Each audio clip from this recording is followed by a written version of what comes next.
Cool.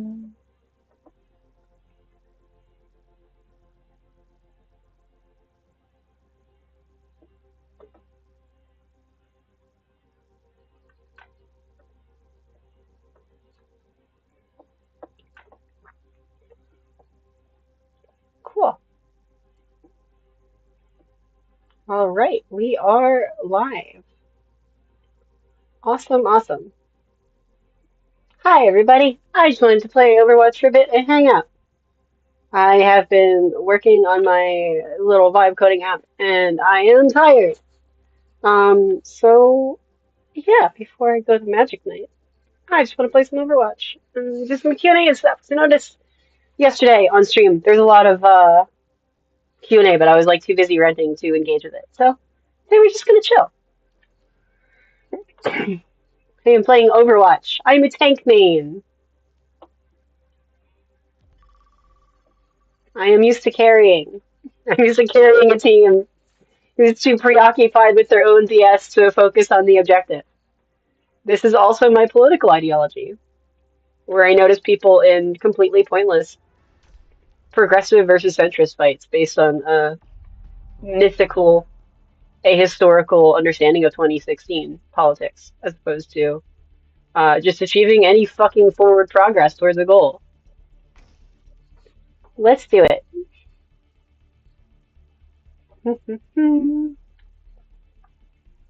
I was hoping for the random map. Select your hero. Let's see. I like Sigma. Sigma's a pretty safe pick. Choose heroes to ban. I don't feel a strong need to ban anyone these days, but Sombra can be a little annoying on this map.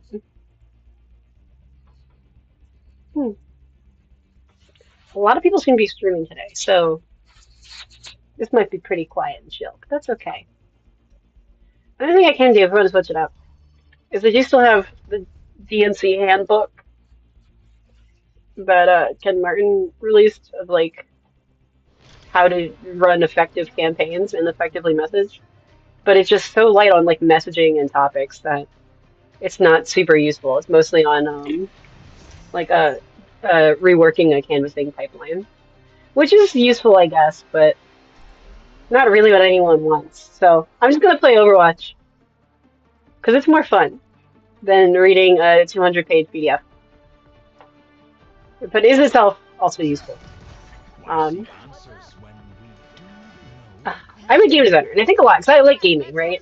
And I see like gaming as an important kind of frontline space for like soft political discussion and political engagement. There's lots of like young people who are trying to start to engage socially, do play gaming, like do play games, like video games especially, and you can see some of those dynamics emerge into Fox News-esque pipelines and how they're constructed. Like you get people who are addicted to sort of higher stress, higher engagement kinds of activities, which is the same psychological engagement type that like Fox News broadcasts go for, where they'll try to stress you out and like use bright red and show you clips of crimes and stuff to try and get you like hyper scared, which is interesting. And I think that's why there's like a similarity between like watching Fox News and all those videos like minorities are ruining video games. Like it's the same kind of thing. It's like just training you to like look for the thing they teach you to be scared of. Like that kind of quick, stressful object recognition. So like they're preying on the same kind of audiences, which are like people with overdeveloped amygdalas and underdeveloped frontal lobes. I'm playing up way too far, but that's okay because I'm good at things. I can get away with it. I'm in silver right now. I need to climb back to flat or whatever comes after flat. Diamond? I forget. That's like my record.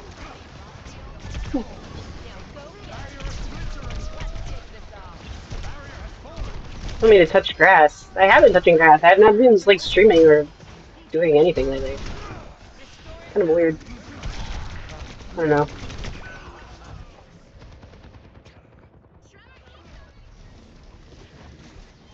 I was reading chat and I got killed. That's okay. We can kill the Lesser Sigma now. Bye. Whew. Fine, gravity, yes.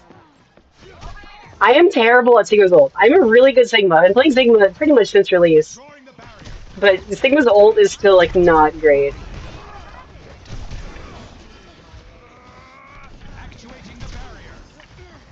See, the fun of Sigma is not actually to shoot the enemy tank right in front of you, but to just simply shoot right over their shoulder. Bye, Mercy. Fuck. Told you I'm not good at this ult. Oh, yep.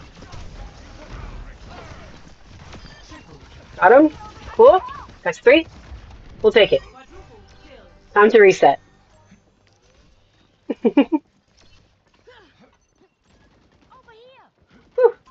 There's one. Excellent work.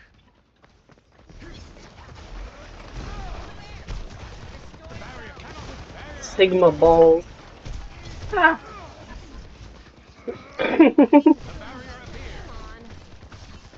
Fuck. Something happened somewhere. Ah.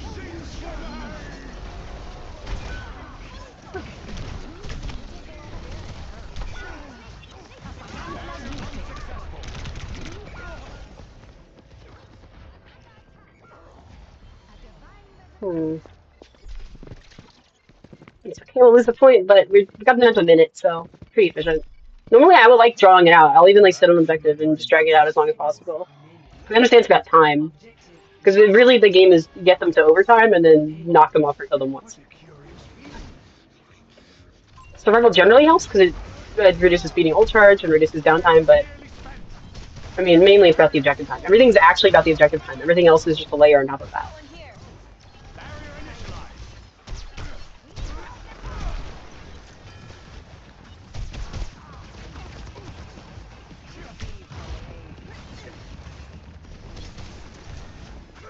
Cool. Already in streams so far, I'm streaming on TikTok and YouTube. I have received 1 death threat and 1 count of sexual harassment. Okay. Yeah, Sigma's good. Winston is like fun. If I have to play like a dive tank, I like Winston, but I normally don't really play dive tanks because to me a dive tank, I gotta commit. I gotta go all in, and if I do, I have to hope that like healers and DPS follow me in and make sure that's successful. Otherwise, then I have to like, get out in time and hope they can heal me. And every time I try, because I like solo queue, like randos will just not care, not help. I'm just 1v5ing. And I can do that much safer as like a Sigma, you know? I can stay back a little bit by healers. If they're playing around a Moira, who's a beam character, and Moira's kind of my...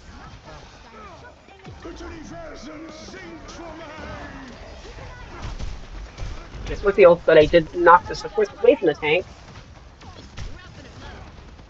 Come on, DPS.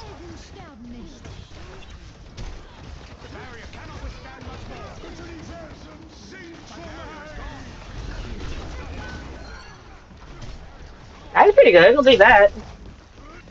Working with the Reaper, that takes out 2.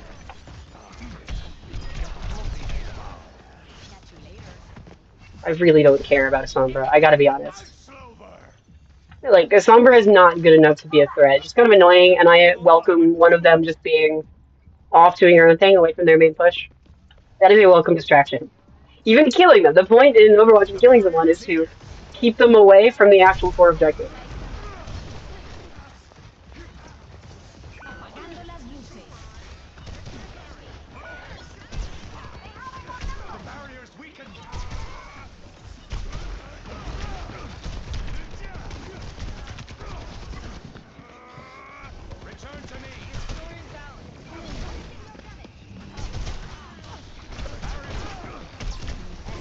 I'm fighting the tank too much. Gotta pick different targets.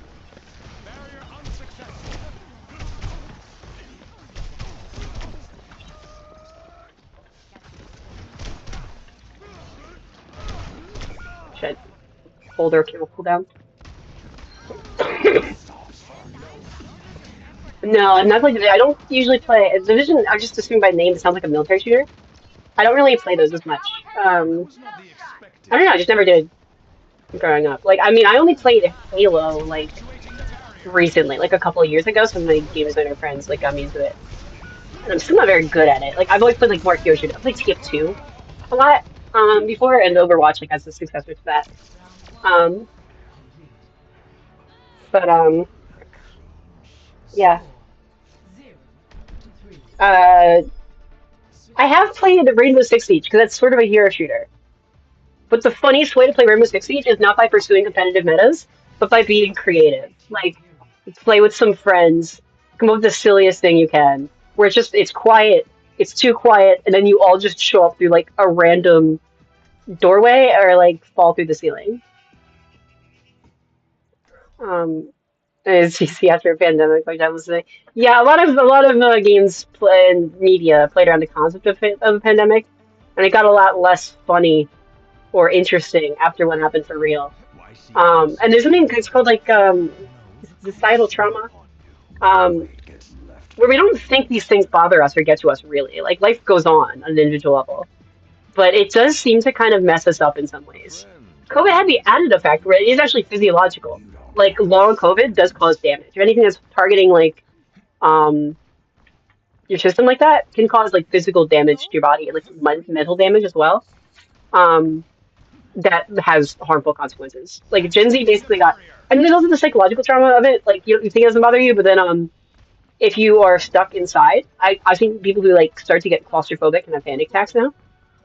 If you watch like a medical drama, like The Pit, it can like freak you out these days. At least it doesn't usually. And I'm used to hospitals. Like I have medical issues. I have like a respiratory disease. Barrier spotted. Um, Barrier unsuccessful. but yeah, like that happens. And Gen Z is really fucked.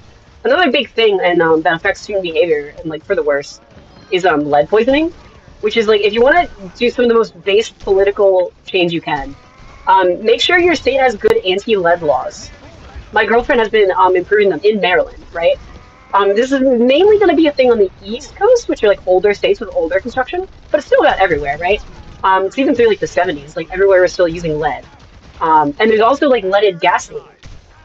And when you're exposed to lead, it lowers your IQ and it makes you more prone to aggression. Obviously, IQ isn't everything, but there's like some stuff, right? Like it's indicative of some mental something. Um, and it's significant. It is very significant. And we have this, each generation is a little better, a little healthier. But actually, with Gen Z and Gen Alpha, we're seeing a decline in performance. There's a few factors in this. One is lead poisoning coming back, right? Because of vaping and shit. I'm not sure that's like lead, but like those kind of things, like nicotine and stuff like that, like inhaling chemicals again. Um, it's bad. Like we were healthy, had it's significant.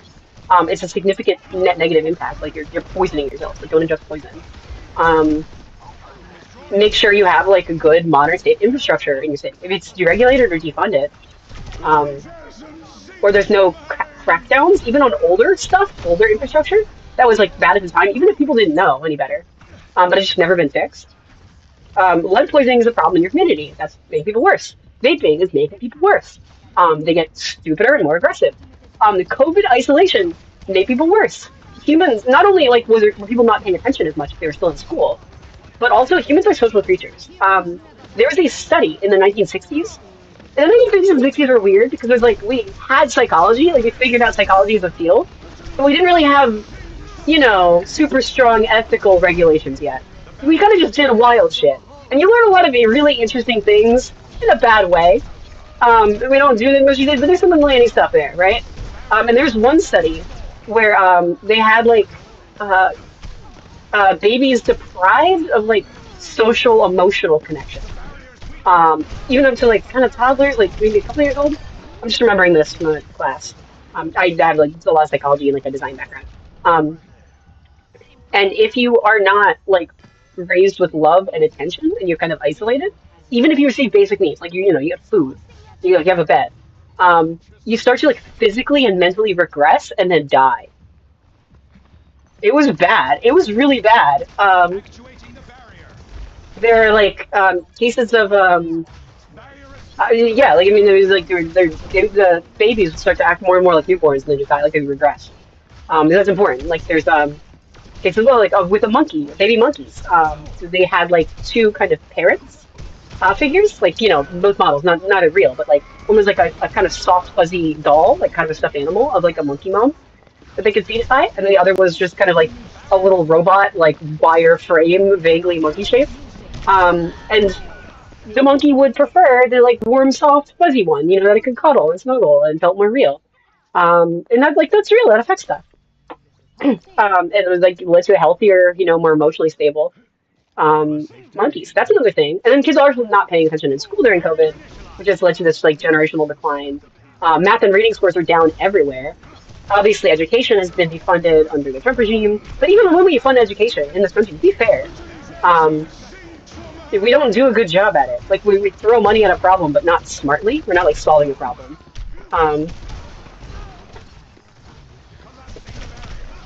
ah, uh, but there's also this. Oh fuck. Okay, I don't want to give credit to George Bush in almost anything ever. Education policy is a weird thing. Um, it's called Full the Story. There's a great like short podcast series. Um, how we have taught English and reading has changed in this country, starting in I believe the 90s. Um, there was this I forget the name of it, but like phonics. Phonics are cool, where you like sound out the words, you sound out the letters. You can sound out the words and like critically think. That's like how we traditionally like kind of taught and understood learning how to read. Some kids obviously struggle with learning how to read. This was switched out. We got rid of phonics for like Gen Z mostly. They switched out for something called I believe sight reading is one thing where they don't actually know the sounds that letters make and they don't sound out words. So they're not actually reading the words. They're just kind of guessing deductively. Like look at the first letter and then use context clues and just guess what the word probably is. Um, which considers like a shortcut, make it a little faster, but like you're not actually reading, you don't actually understand anything. You're just trying to kind of make a guess. So if you show like a young kid like a bag of potato chips that says chips on it, and they'll be like, "Hey, what word is this?" They'll be like, "Oh, potatoes," and it's just wrong. It's just wrong. Like they're not reading at all. Um, and it's just like this big misconception, and like that if they thought it worked or made reading like faster or helped kids who were behind, it's just not true. Um,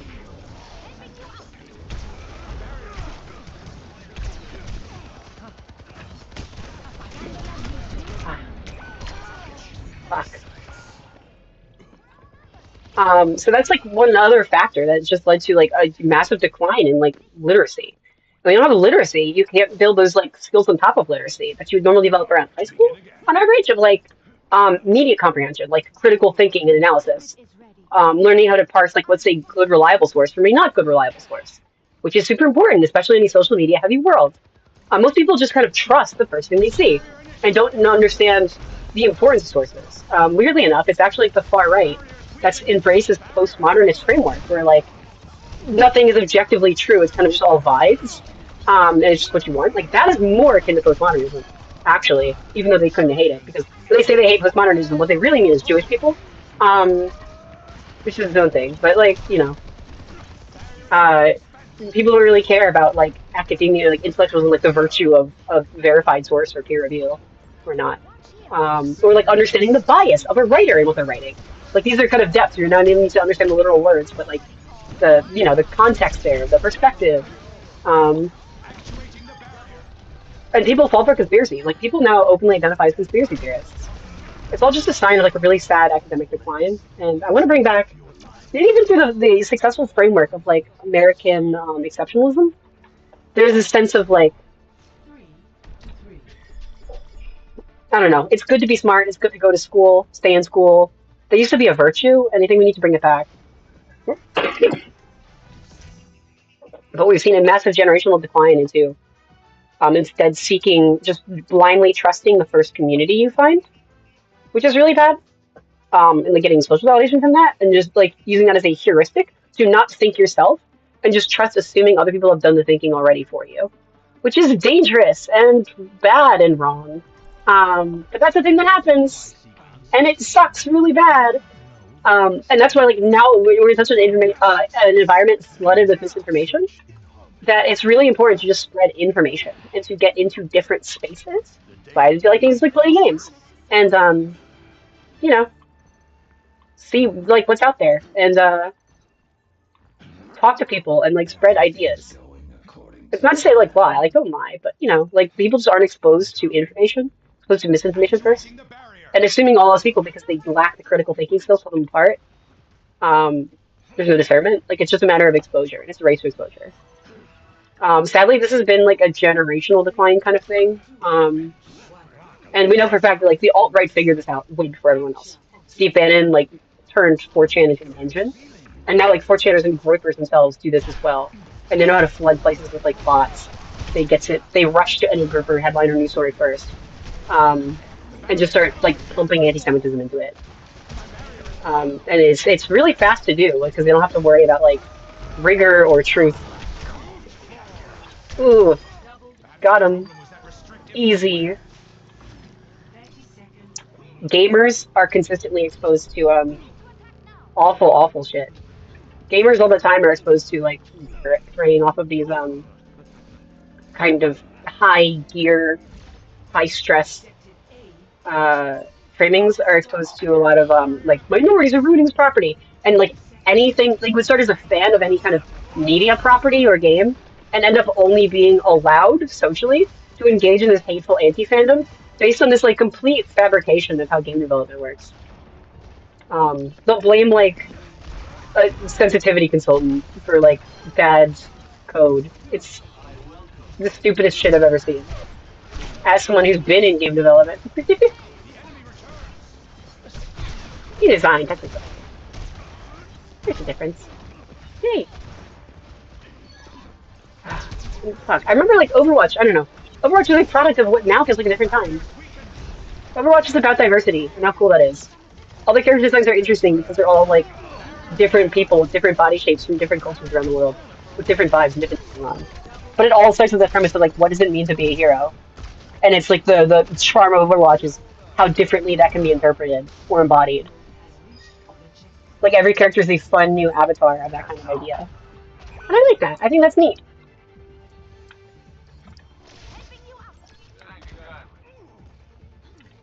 We're gonna win this. I'm a better tank than their tank.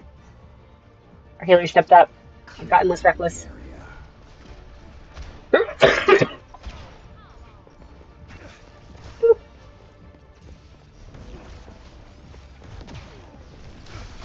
Wish I had time to do more like deep research today, but I just don't have the energy. I feel kind of sick. My barrier is gone. Utilisations sind for mine.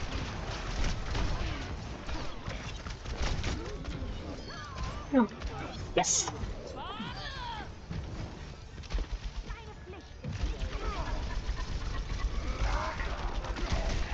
The barrier appears. The payload advances.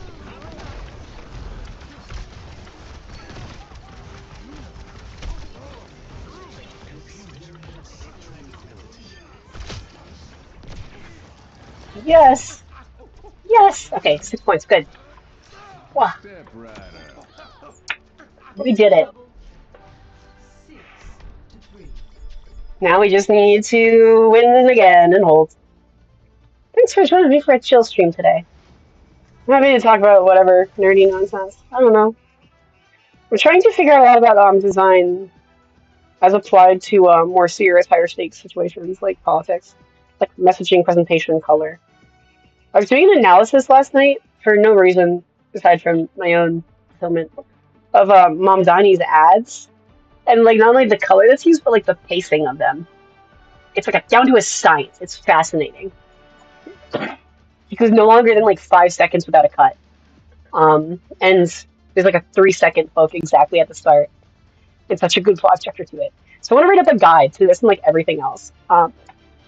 And I want to start putting together like some videos on like smarter, better designed messaging, presentation, communication strategy for like politicians and like influencers and creators as well. The data pool is limited. because I don't think that those kinds of ways of thinking should just be for politicians like on the campaign trail, but even like people talking about them should be able to be like, hey, like I like this person, and here's why, and that's why it's good. We end up with this kind of like apathy sludge where no one is allowed to like anyone who wants to try and do anything, and that's just weird.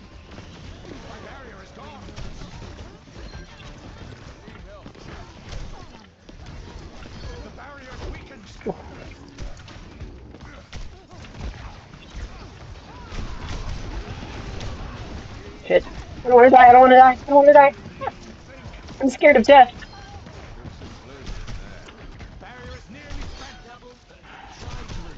Call an ambulance, but not for me. Ah, I'm a nerd.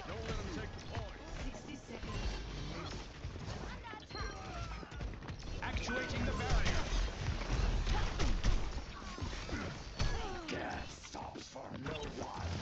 Over there. Observing this location. Bye. Withdrawing the I'm barrier. pretty damn good at this game. I'm proud of myself. Barrier has been overwhelmed. The desired result may soon reveal itself. Through me. So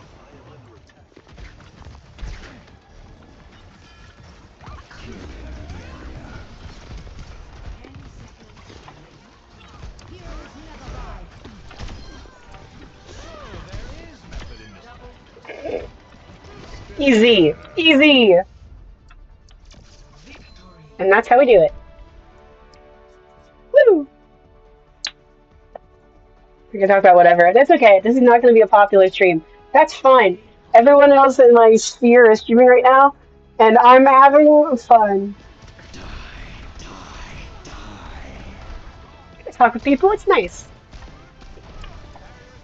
I've been like kicking around some ideas, some thoughts on like, how to organize stuff.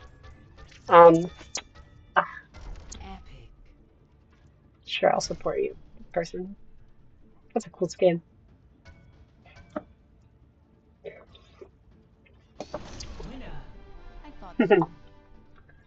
Hmm.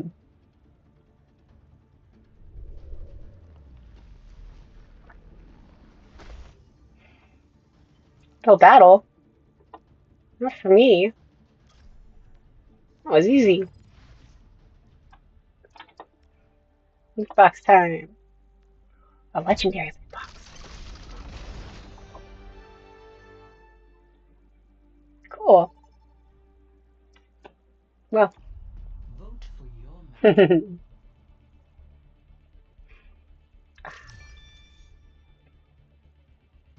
I know it's a bit weird, maybe bridging sometimes like gaming and politics. Those are like my two interests.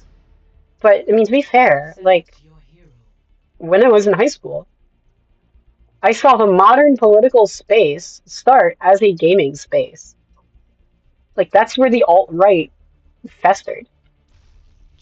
It's like everything we're seeing now is just the evolution of Gamergate. And I feel like it's only going to end back where it started.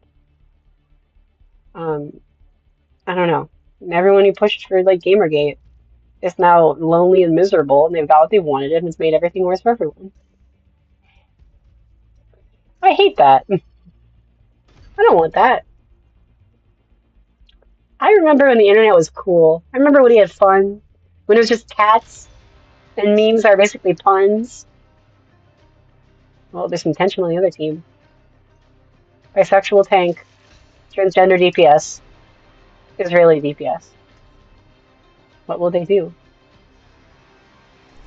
Sigma balls. Let's go. Hmm.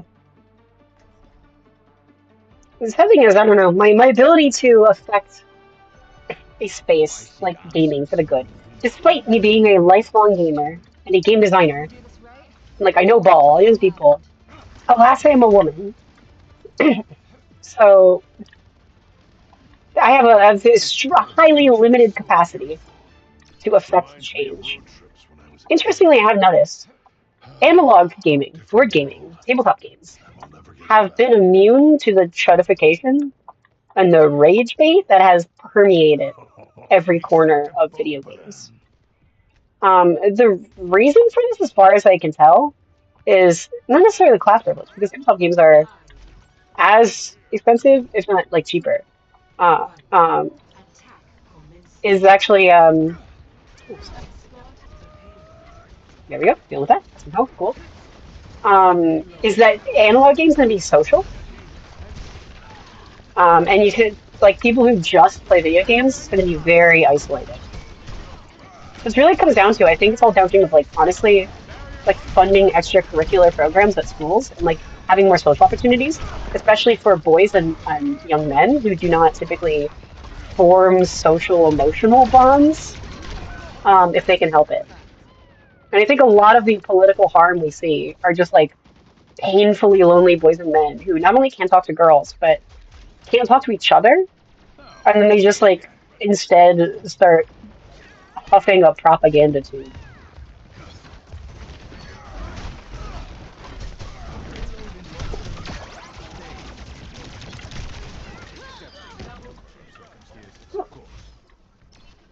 Nice. I don't want to leave. No, no, Katie. I don't know. I feel like we need like some kind of outlets for a better communication, Actuating the even in barrier. imperfection. I just I feel like it speaks to a lot more people than we've like given credit for. Even when it comes to like I don't know, learning about something that you're not used to. Like we've skipped the step of because I mean, social media pipelines, if we switch to algorithms, get so much better at like just routing you to people who are on your side. We've lost this understanding of like a good faith actor who just is innocently unaware or not on your side. Because we only see the extremes of like, you know, if you know, you know, if you don't know, you don't know. Um,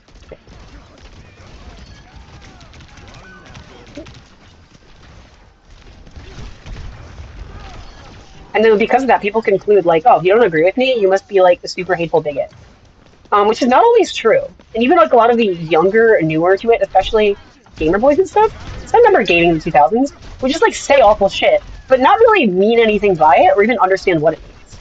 And that's the case where it's like, hey, like, you know, if they had a friend who was a minority who like was gay or was like black or whatever, they could probably be like, hey, that word is bad and here's why.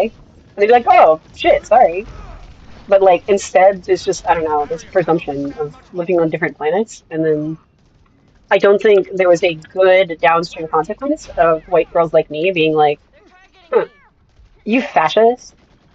Like it just presumes so much more understanding and depth of intent, and then I think a lot of the pushback was just driven by this resentment of like, "No, you're mischaracterizing me or misunderstanding me for the worst," and I feel like even more not heard, um, and like resentment from people who initially even living over there in the first place like felt lonely and isolated. And it felt kind of, I don't know, affirming to that pain of misunderstanding. Like one of the most fascinating correlations that I don't think is nothing is that making fun of neckbeards as a meme came Palace safety within like deployed. 1 month, like one meme cycle, before Gamergate. And I don't think we've grappled with the extent to which young male gamers are willing to become even full blown like actual fascists just as revenge for like what they feel is a petty back and forth insult game. I just have not comprehended the disproportionate response they brought about. Like it just kind of got out of control. The I don't barrier know. here. It's sad. I mourn Gamergate. I like you know I mourn the damage that caused to the internet, to women existing in online spaces. That like sewed and affirmed division along gender lines instead of bringing us all together. Payload moves in accordance. Because gamers and gamer groups should have gotten way more diverse. Like what that period was a bunch of women being like, "Hey, we're nerds too. We also like superheroes and video games." And I feel like that message was really, really, really, really lost. And critique, rather than seen as like smart people engaging with something and like you know analyzing it out of love, was and like hey, you know, and the implications. Hey, let's make better stuff together. Let's make even cooler games together. Um, it's taken badly. I don't want to leave the point, Katie.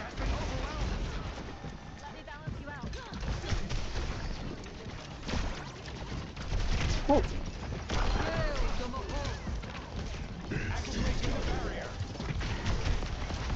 but like I feel like that kind of like critique of like, hey, some old games are bad, new games are getting better, and it's cooler, and here's why, and here's what making even better, was taken as like, oh, you just hate games, and then like in response, those people ended up hating games even harder. Wee. Oh, that hurts. That really sucks. That's okay though. Let's kill him.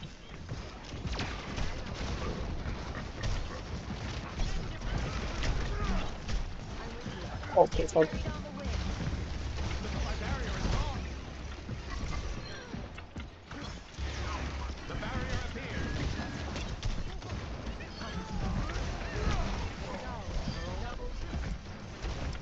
Hi. Oh, I do pay attention to the YouTube chat. Yes, I have both chats. Yeah, I'm just kind of blabbing as I'm playing Overwatch. It's very soothing to me. I like playing Sigma. I'm trying to rank up again. I've been playing for a while.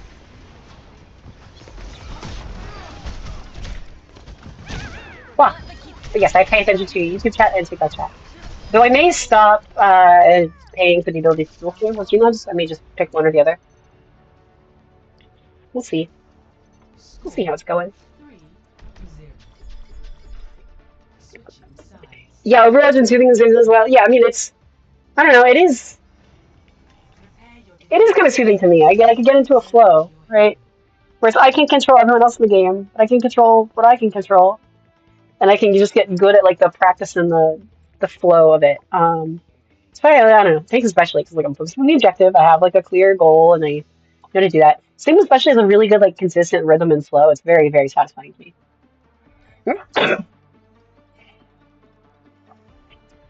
You know what? I'm just gonna keep playing Sigma on defense. Is it a very smart idea? No, but it's fun. When we do know the question. What becomes of you Uh, when your mind is oh, not your own? I don't know. that I'm here one confetti. moment, and then Is there an event going on? Huh. Okay, Then I cool. suppose you are more fortunate than most. The frustrating thing about this game to me is like I'm a tank, and it's my job to basically like do the duty of like what we're actually supposed to do to play the win the game. Um, and I feel like a bad tank can lose the game, but as a good tank, like I can't alone win the game. Like at some point or another, I need a DPS to be able to sweep and wipe out the enemy team because I can't kill them all. Like I mean, I could try. I can kill like half the team usually at once, but my damage abilities are just simply not as fast to finish people off. I'll contribute. I'll get them all low.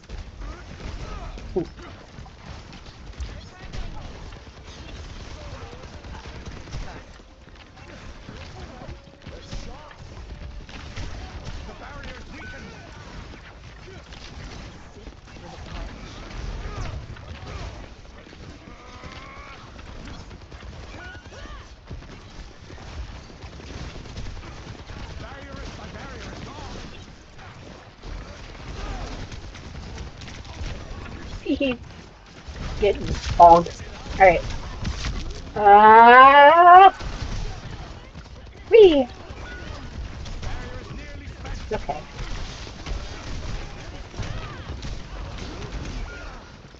Fuck.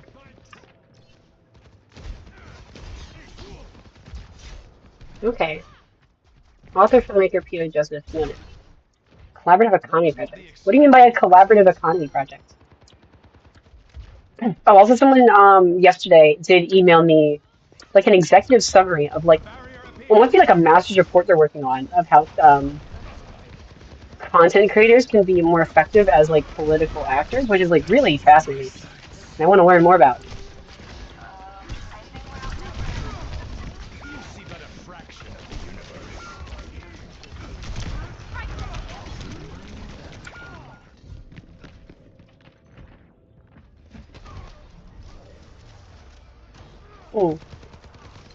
I'm curious what a And a collaborative economy project means.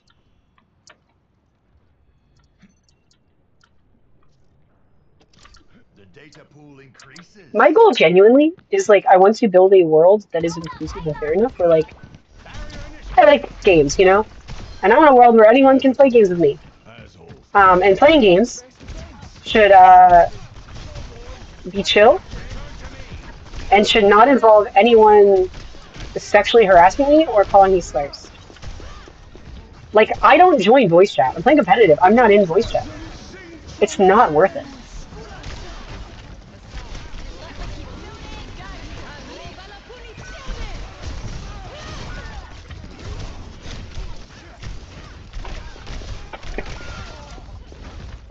I was trying there.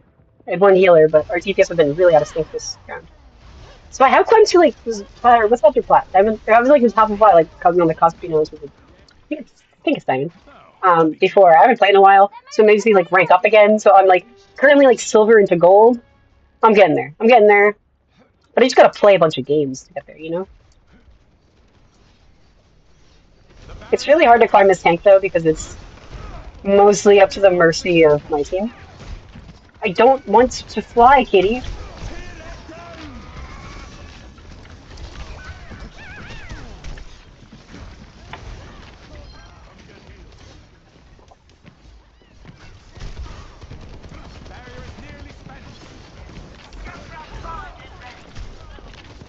Okay. Two.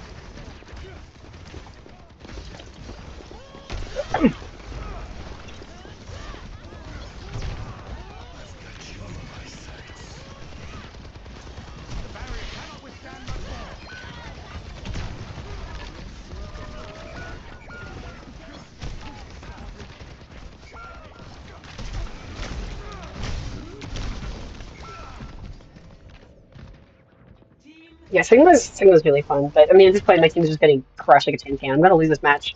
I'm doing pretty well, but Through hardships to the stars. ooh, interesting. With design common vision, create sustainability principles, all with the intent to transcend market rate. Cool.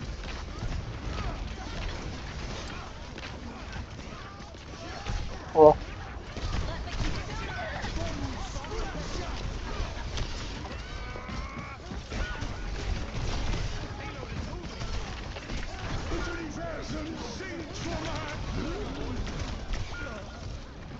I think it's really funny when people call a bunch of like even established Democrats like neoliberals these days.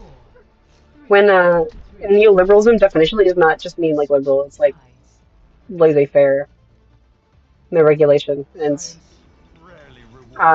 the free market has become significantly less popular all around. If anyone has noticed the populism in the air, on account of a lot of industries turns out couldn't be trusted too much to just do whatever they want, which usually means hiking the cost of medicine and rents literally as high as they want. Like we've had some, you know, everyone's doing some little regulation here and there for like at least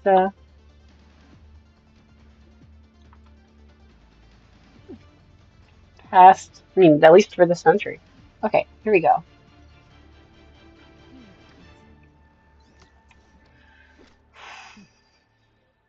Let's try Domina. Let's try Domina. Any faster direct kills and some knockbacks. You got this.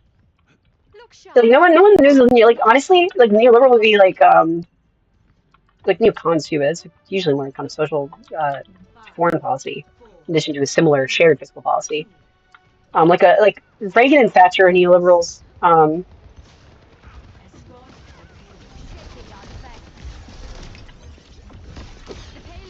52.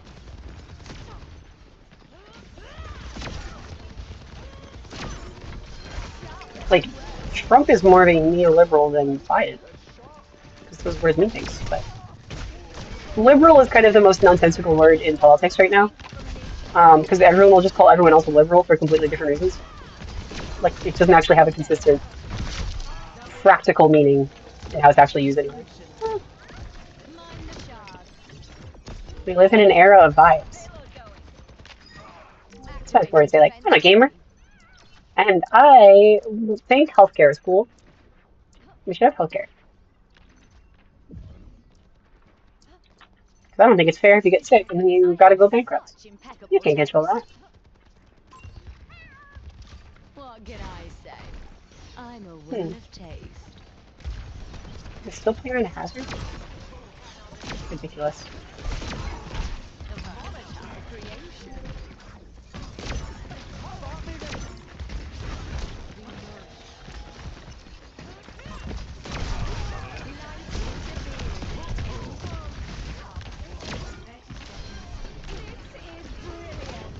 Nice. Yeah, the sudden burst damage of this Domina is serving me a little better. Get some good like healer over time characters. Because even the Sigma has like pretty chunky damage. It's pretty consistent, and they could just kind of play around with it. But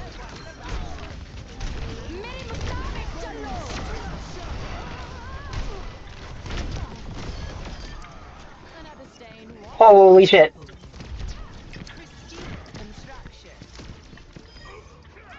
I did it! I did it! I helped save us! Yay!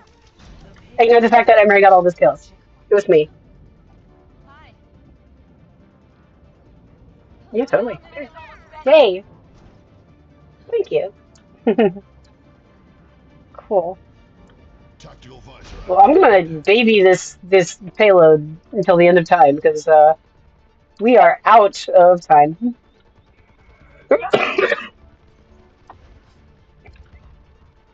We gotta push this as far as we possibly can. Because there's about to be a switch, and they're gonna have way more time than us. I need to figure out what I'm gonna do for the round 2 defense. Reinhardt's a pretty good choice, because Reinhardt, you know, he's gotta just stay on there.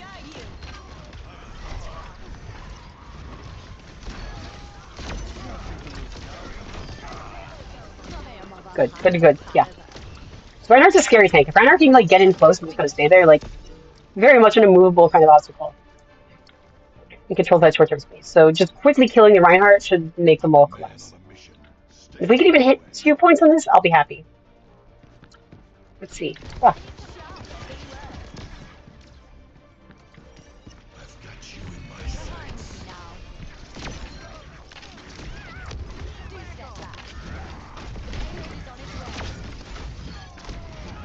Yeah, that's what I'm scared of.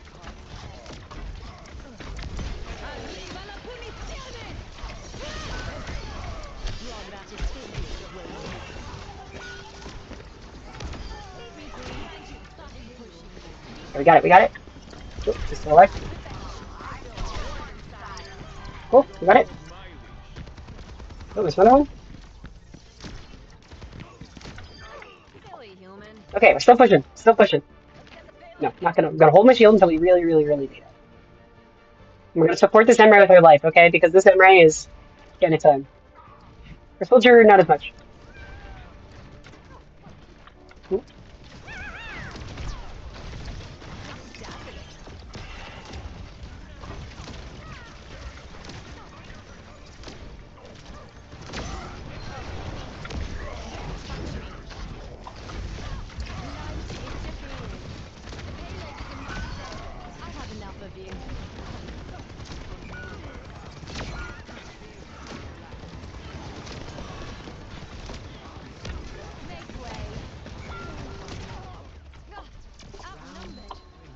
What is that gonna snap? I was sitting right there. Okay, whatever. I'm sorry. My bad. We'll take it. We'll take it. Okay, for the next round, we're gonna do some little CIA tactics. Okay.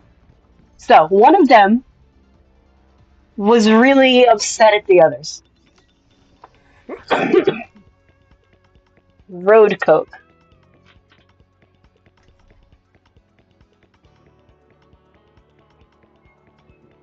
Now, who is Road Coke on my team? Okay.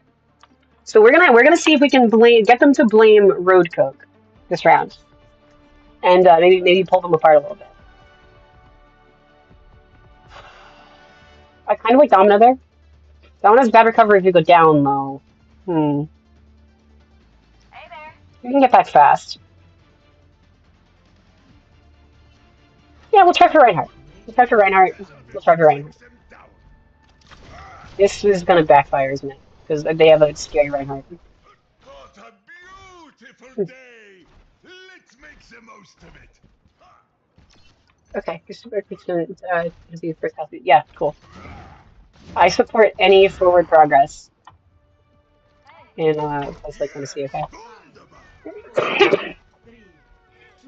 Oh, this was such a bad pick. Why did I do this myself? Yeah, I'm going up against dedicated Reinhardt. I don't like mirror fights because the margins are so small. It usually comes down to like how on it your healers are. And as a rule, I generally try not to rely on my healers. This tank. Oh, yeah. Okay, we're gonna switch. We're gonna switch.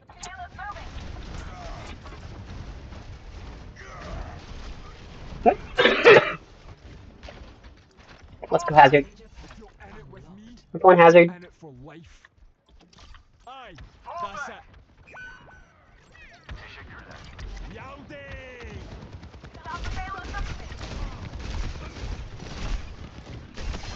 I've never worked with the likes of you. Just assassinated the soldier. Let's do it.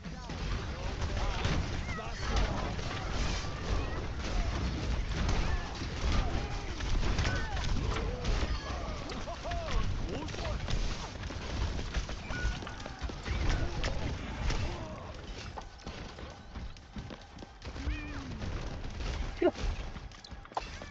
Whew, we took it back. All right.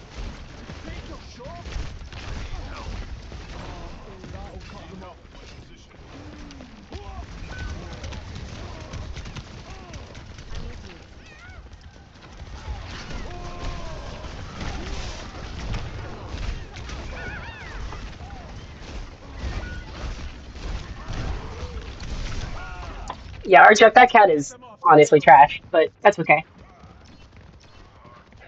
Yeah. I've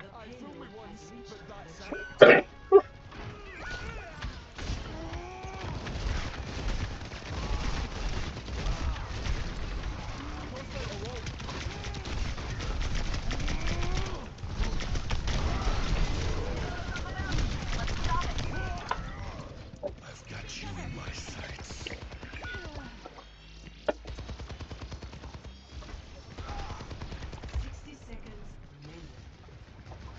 Hmm. We'll get there. Let's see. There is something fun about playing a high mobility tank.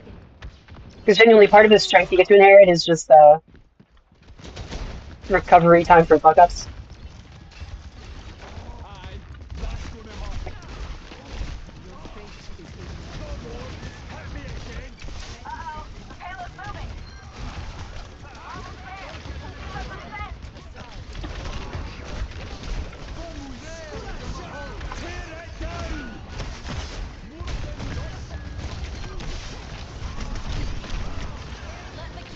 Ah, the Moira's gonna get me. Ah, the Moira's gonna get me. I hate the Moira ult.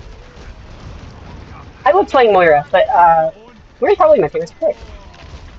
But when I'm a tank main, Moira scares me. She cares not for my shields. Moira is so good at tracking and killing with ult.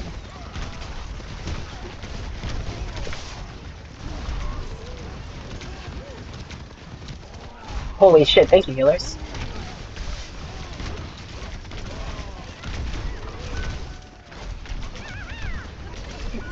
Oh, no, no! My body launched at them. A new wave Democrat. Yeah, that's kind of what needs to happen. Yeah. It's so easy to say group up.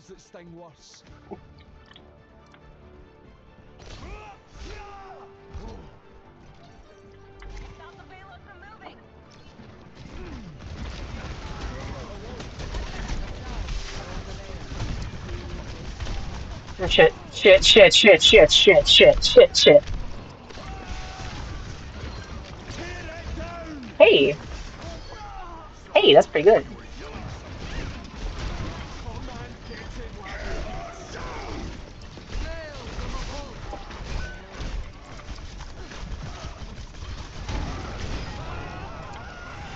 I don't care. I don't care. Yes, yes, it works.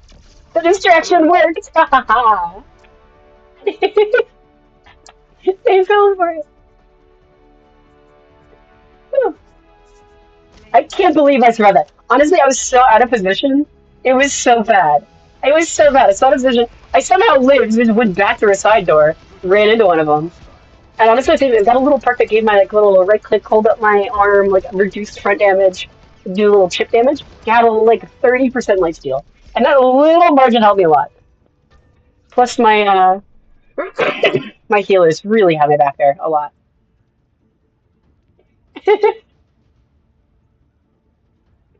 Oh, people are mad. Winner. Simple. People are so mad. That's okay. Yay! I'm MVP because I voted for myself. But that's loud. That's loud. Whew. Also, when I'm like trying to think through stuff, I like a high stress game. I like to game or like watch stuff or like overstimulate myself when I'm like puzzling through something. 'Cause what I'm trying to figure out right now is like genuinely, I talked about this earlier, how to win back sense and goodness in a social media environment flooded with misinformation and like hate speech. Um, the best I got is I talked about this yesterday. It was like more political focused kind of thing. Is information, right? You need more voices and more information more efficiently, more effectively. Because like having a way to filter news so you know what to look for. Google News is really good at new more specialized tools. And then simpler production pipelines. Like I don't know how to compete against billionaires who are literally paying off random chuds on Twitter to lie about bills that they want passed to strip everyone of voting rights. Select. It's pretty horrifying, actually.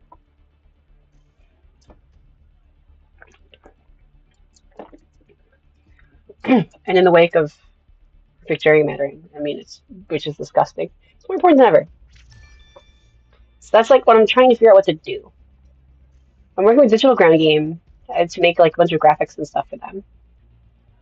They're gonna throw a lot of energy into canvassing events in the general election. I think it's smart of them to not try to take sides in like primaries, but to let local areas like let the locals decide what they actually want, Lizard. which I think is a good like it's sort of like a good test of what kinds of people are most likely to win in different environments.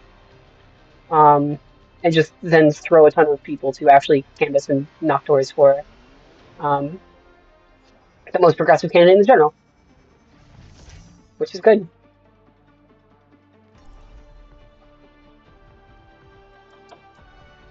Why seek answers when we do But not I don't know. I am a game designer and I much view about how the family all of this business hell world we're in have you ever been as a kind of a inside? game in a way, and Hoi. it's one that can be understood and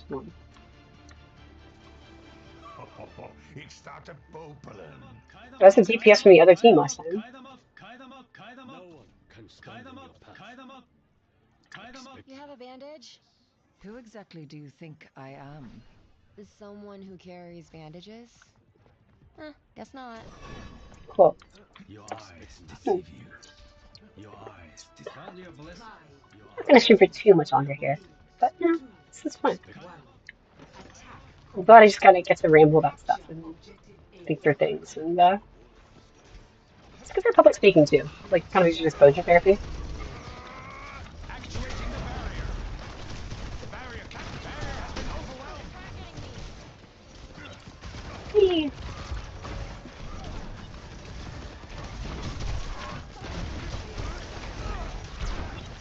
Consider your bodies. I'm here. Barrier unsuccessful. Hurrah! I know this is like really basic and seems kind of like a stupid bronze tier tactic, but I swear wraps around to making sense and kind of being good for a higher level play. Even though I'm like not, super high level play. If there's a Reinhardt, literally just shoot him. Just shoot through the shield, all of it. The shield is in fact penetrable, and once you do, there's no recourse. There's no step 2 in a Reinhardt strat. There's no fallback, and it gets really awkward and the kit stops working. So it's really funny if you just like break a Reinhardt shield just casually. Like, there's nothing else worth shooting. Just keep shooting that. I don't care because damage mitigation score. Like, that's fine. I want to win.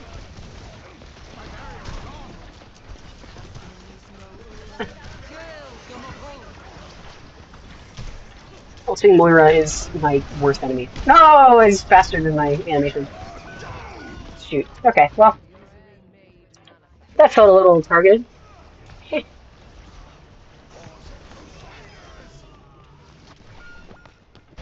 Yeah, no, like if you look at the political state of the world, everything after 2012 feels fake. Like, I think the world might have ended in 2012.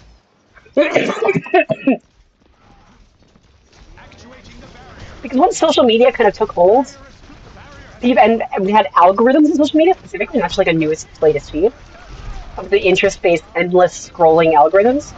Um, the barrier. things got bad. Like our sense of a shared reality broke, and so the game to win an election or to win anything, is less about like being like a meritocracy, right? Of like, are you the best person for whatever job?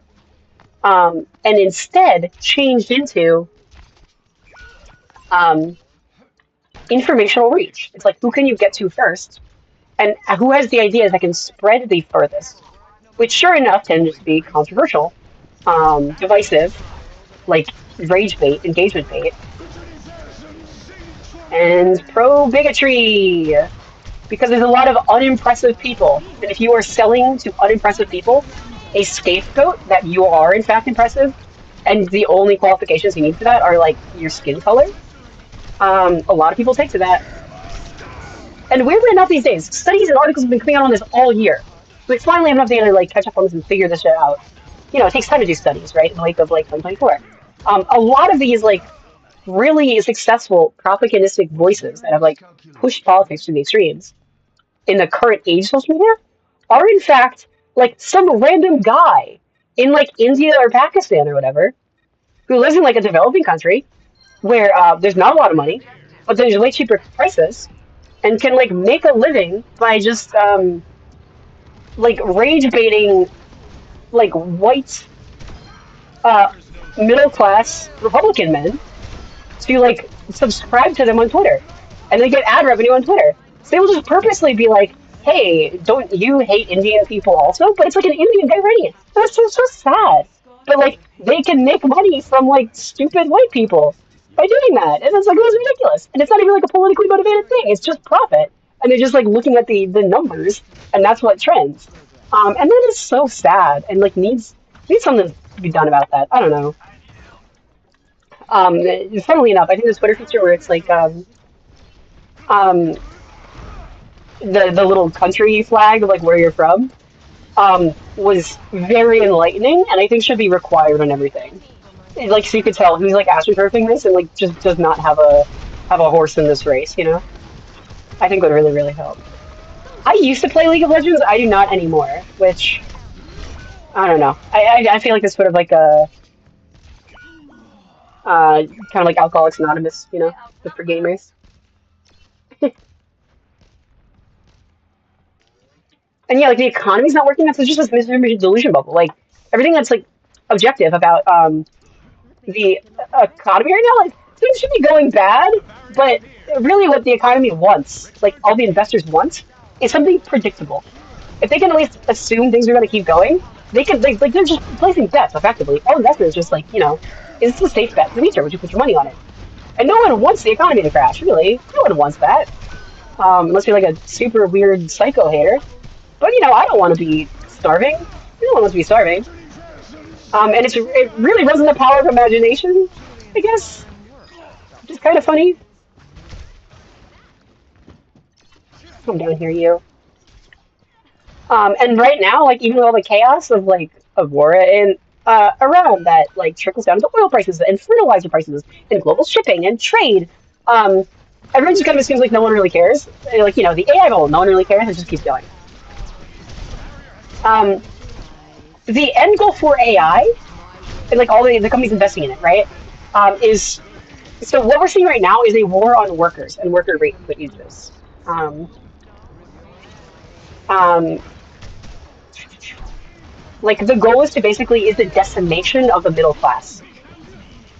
They want everyone begging for scraps and only like working in like Amazon warehouses or basically as slaves on farms or as like desperate soldiers conscripted into war at the front line.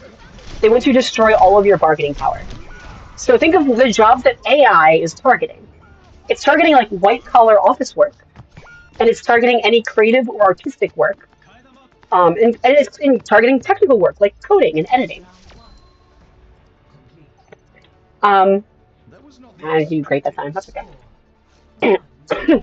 And so the goal of that is they're actually escalating a K-shaped economy where you have the people at the top get all the money from the AI. People at the bottom can't even get on the board, right? You don't own anything. You're never building equity in your life over your whole lifetime. You're just paying for subscriptions. So you don't actually end up gaining ownership of anything you pass along to your kids. And in the middle just doesn't exist. They want to like just axe that out. The solution to that is realizing AI is a genie we can't put back in the bottle, right? We can't unlearn that technology. We can't like destroy it really, totally for good, completely, like we want to. Um, it's just not realistically feasible. Like someone could always have a In copy my hands. of something, like we just can't really do that. The world What evolves, we and can so do must we with is say, it. look, this AI kind of illegally like stole everyone's creative work I am online. impressed. Like it scraped My all of ability Google to images, basically. It scrutiny scraped all of Google, like every article, every book, every artwork, to do what it does. And I guess to an extent, like humans also look at stuff and get inspiration from it. If we have like androids, like the AGI, like general intelligence, it's like cyborgs basically, like it becomes like a rights issue of like why is our inspiration process valid? And there's this, it gets weird. So we can't really just say like, oh, it's a copyright thing, like take it all back. But we can say, hey, it did take all of our copyrighted works to just to do this thing, and you're not paying us for like the licensing of using that work. Also, where it found all those works is on the internet, and if you'll recall, the internet was actually built on like the R&D funded by the U.S. government, like decades ago. So, don't you think there's a damn good argument to make that at least in America, but like probably the world too, since it's from everyone's stuff, um, we the people, through our government, which draws its power from we the people, kind of have a right to the profits and bounty of AI. So, isn't there a damn good argument we could like tax the shit out of these AI companies and then use that money for universal basic income? Like, couldn't this be the driver for universal basic income?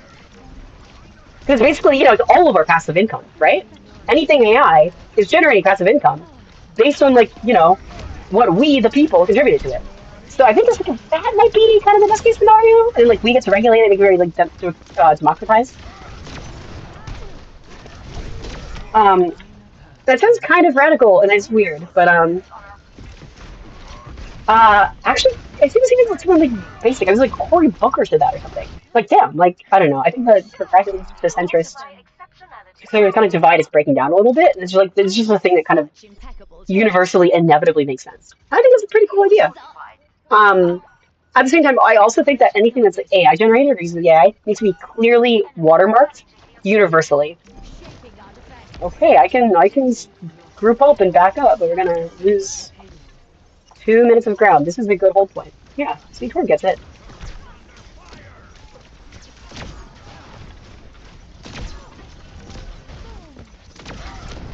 Step back. He thought he had me there. Mini Shoot. Ah, did I get him? No, I didn't get him. Damn, Moira heals. Ultimate I've Moira. no room for Um, error. I am uh, short on in general, there is a push to eliminate private communication channels for people, right? And there are a few causes to this. Yes, one is those companies want access to your data and your messages. Two, they are working with a government that is increasingly interested in like authoritarianism and doing whatever it wants and undermining free speech, right? So if your stuff isn't private, like they can take it for like Red Scare-esque show trials. without me, wouldn't you? Um, yeah, Keep your distance. which is problematic. Like encrypted stuff is just kind of generally going to go away. I will make one maybe unpopular tech take though. I'm sorry, but I gotta. Um, Tech off me. Um, I know there's a lot of hate about like age verification and stuff on social media. I think having ID verification, we do need like the government to like supply everyone IDs. Obviously, I think that's part of it. But with general things, makes sense. But I think having ID verification when you make accounts is super, super, super important. I'm not saying just to ban all minors from social media, right? But I think we should be able to be like, if you're designing a social media source or site, be able to have, hey, this is a kids-only social media space, and we can confirm that because everyone is going to be guaranteed with an ID, like you are 13 or younger, right? Or this is an adults-only social media space, which means like we know you're 18 or older. This has a second effect too, which is people who are lying, who are creating bots and shit, can't make accounts. People who want to have no integrity and like like there's like grifters and shit who will like be completely two-faced and flip around, or like art from America, can't do it. If you get banned, you can't just keep making new accounts. And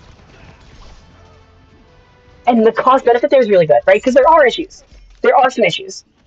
One, there is an issue with like child grooming in a lot of these online spaces, in Discord servers, in Roblox games, where minors talk with kids. I'm not saying ban kids from social media spaces, but like kids, if kids are on these online social spaces, you need to keep adults out. You need to draw a line there, like an actual line. It's so common. It's like infamous, and no one cares. No one's doing anything about this. And just this laissez-faire approach. I'm sorry, it's not working. Children are getting groomed. Like telling kids to just get good and be more media literate doesn't work because kids are young and stupid. They like fundamentally, by the time they understand that stuff, they're adults. Um, Stopping, like holding people accountable, right? And this is where like 4chan is the opposite. 4chan is the total opposite on the spectrum. Let's look at 4chan, where you don't even have accounts. With 4chan, it's completely random and it's like thread by thread, post by post. You don't really know who's who. And 4chan has a few demographics of people who are all posting in the same spaces. You have young boys usually who are just kind of memeing and joking around and will say whatever because it's funny. They're trying to be edgy and like feel stuff out. And like part of that is you become an adolescent, you're like practicing self-expression. Who are you? Who do you want to be? You know, like they're gonna just try stuff to see what sticks, like trying on personalities and traits like masks. A little bit of that can be healthy, I think, but like the bigotry obviously not. It's stupid, but like they kind of gotta fuck around and find out a little bit, and like they're exploring themselves. They're figuring out what's socially appropriate. Like they're trying to engage the world, and just also to be funny and like even to be like creative or expressive in a way where like I think women and queer people could just do that more openly. I like art. I'm gonna make some art, make something beautiful, and put myself out there. A lot of boys do that through like guarded sarcasm and like mimi in-group language and trying to be tough, say like that shit, right? But like stuff on demographics on 4chan, right? People who are just like, they're pinging reality to see what comes back. They're just like poking stuff with a stick. They don't mean it. They're just there for jokes and like maybe a sense of community. And even just like finding themselves. These people are useful pawns to really awful causes, but I don't think it's a good use of resources to treat them as like absolutely bigoted, hostile, like mean. Because that just radicalizes them into that more. The second group of people on 4chan are genuine schizophrenics. These people are crazy. They believe in like psychotic, like they're seeing angels, they're talking to angels.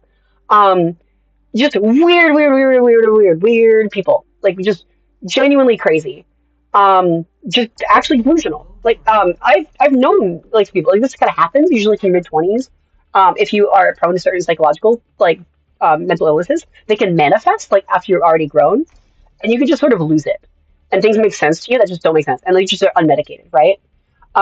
That's another group of people on 4chan, and the third group of people on 4chan are actual like evil, crazy people. But these people like know what they're doing. They're not just delusional and saying random nonsense.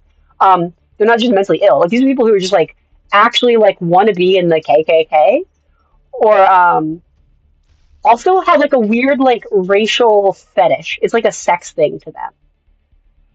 And they have an agenda. The problem with 4chan is because it's all anonymous. There's not even accounts. You can't even track someone consistently from one post to the next. You can't tell who's joking around, who is crazy and who is evil. But they all intermingle and they're all treated as equals and the same, which means these young kids and like teens and like 20 somethings are just joking around and think it's not serious, see someone say something awful and think it's a joke, and they're just parroting the joke. And they don't realize like that's an older like evil person with an agenda trying to radicalize a new generation through repetition. And then you have someone who's like genuinely like psychotic, who's seen as having like some legitimacy. In real life, we don't have this problem as much because in real life, these people are institutionalized, or they're like socially isolated, or it's like your older, cousin or brother or uncle who like lives in a basement somewhere and smokes weed. It's a very 1970s thing, right? When these people have the legitimacy of being a full and equal member of a space, and you can't tell them apart from a normal person, it like adds legitimacy to like fringe nonsense stupidity. That's why the free marketplace of ideas doesn't work, because it's like putting all this stuff on like equal footing, and that's why even like the neo Nazis will lean into this like ambiguous "Am I joking? Am I not? Ha ha ha."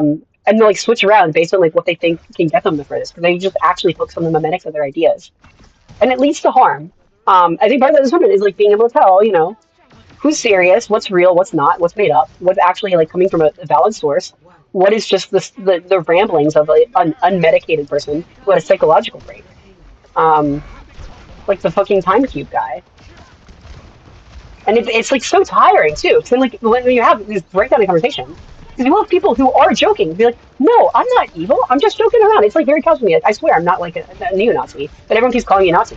But they don't realize, like, standing right next to them is a Nazi who's saying, yeah, we're not Nazis, because they're just trying to get in, right? And there's no way to tell these people apart.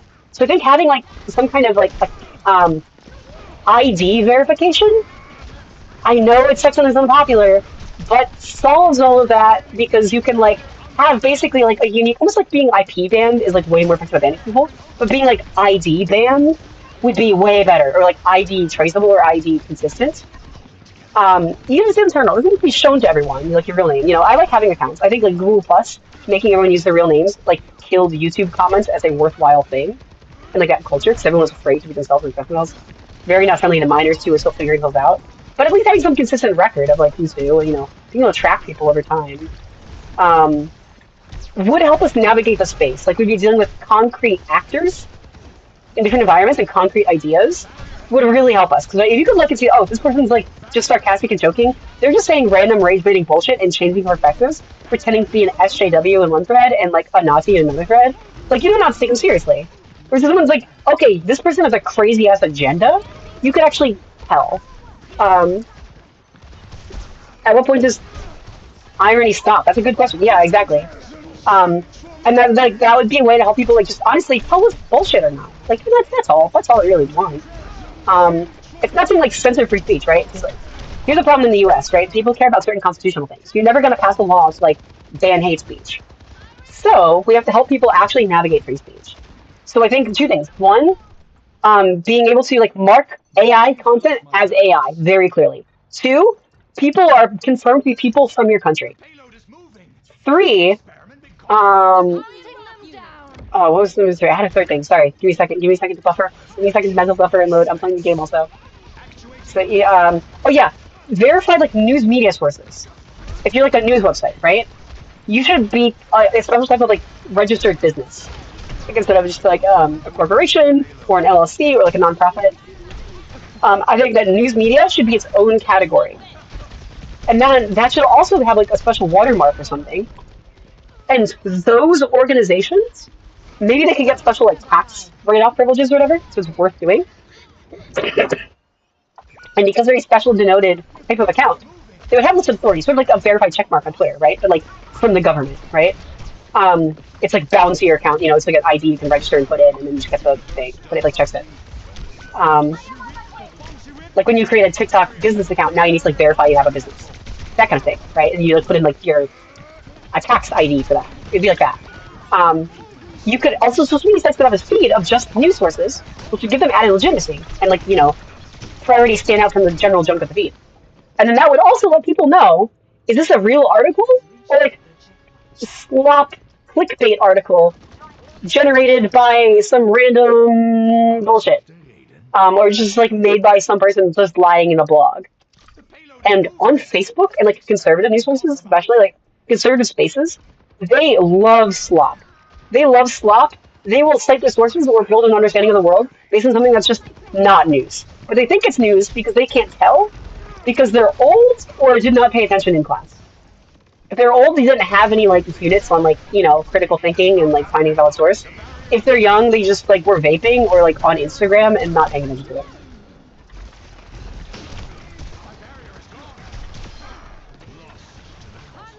Um, so yeah, distinguish actual American people on the basis of being people, like a specific person. Um, distinguish AI and distinguish news. And so when you have those like distinguished news sources, they get all those perks, right? They like have a special verification. They can stand up and see it. They can get maybe special tax privileges or whatever, or like write-offs. Like like how churches have to pay taxes, something like that, some financial benefit. But then also, those orgs could be held to a higher standard on misinformation, like a higher legal liability if they were to lie. Those orgs. And so even though you can post whatever, you can post your shitty blog or whatever, but then people could tell, is this just a shitty random blog, or is it a verified source that is legally bound to do honest reporting or else? And that's a system, right? Like, I mean, think about like a game designer, right? You're creating a system, like a tag system, right? You can like, change like the rules of the properties. Like, like media orgs need to be fair and balanced, or they don't need to be, or like media orgs need to like actually like cite sources, or they don't, You can like change those rules that would apply to that specific set of things. And that would work. That would work. It would help combat misinformation, like a lot. And it also, I think, draw a clear line through like what is currently a sort of pundit-y class, like the talking publics with me, right? I once had someone complimenting me and say I was a good journalist. Well, I'm grateful for their support. I am not a journalist, and I think it's important people know the difference. I read the news, I try to understand it. I'm a person who exists, and I'm like media savvy and an internet kid my whole life. Like I try, that is a perspective. But yeah, so like these are the kinds of things like. So yeah, I kind of support like ID verification. It would fucking suck, but I don't know. Just give everyone an ID when they turn like 16 or whatever, or frankly at birth. Social security as a system is like horribly outdated. A little paper card that you can like lose and you can only reorder so many times in your life, and it's essential. It's just like it's comically outdated and unprofessional for like the modern tech savvy infrastructure. Shoot. Ground news, yeah. Ground news is like a little helpful as a tool for this. Like ground news is a start of what I hope develops into like a whole next generation of how we see news.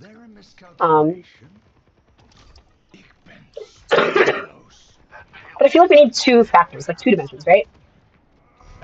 One is political lean, and the other is like actual like factual rigor, right? It tends to be sort of a horseshoe. Like, are you just in this more for like propaganda or like a bias, love of the game for your side to win, or do you care about the actual facts? Like, but I think those are good to know. And it's gonna be like pretty like honestly kind of boring sources like AP, like that are probably a bit more like research heavy. And then there's the full things like slop somewhere, But I think that would be good to tell, right? Like how nerdy and official is this source versus like just trying to kind of push a narrative.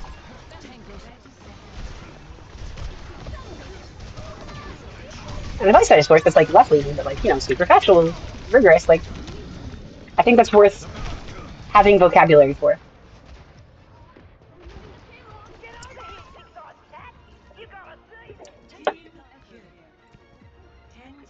But yeah, fortune does not is not a meritocracy in progress in effect, right? Because 4chan has I mean that all the times we talked about, like there could be botting on it as well. Like botting is awful. So you can tell like who's a bot, who is who, be able to track people from one post to the next. So it filter out bots, filter out foreign actors, filter out consistent posters from one post to the next, and filter out like actual valid sources from just like some guy saying shit. That's the toolkit we need to start negotiating space. And I think it would really, really help. Ooh, I'm gonna play Domino. I like Domino. Um, yeah, and it's like I don't know, and I get there's this like hey, don't like check anybody, whatever.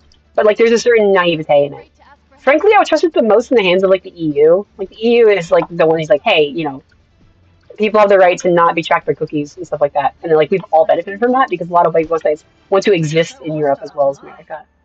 Um, but I think a lot of stuff in America could be good if you had like actual IDs from birth Stay that are inside. not social security I'll cards, keep you which safe. feel like they're 2 centuries old. Um, and then stuff could scale for that.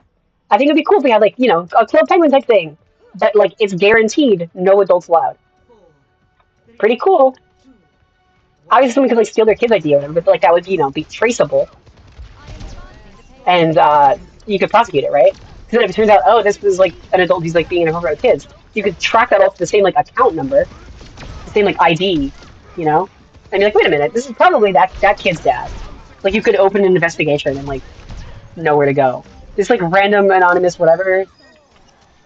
It can go wrong in so many ways. It goes wrong so many ways all the time.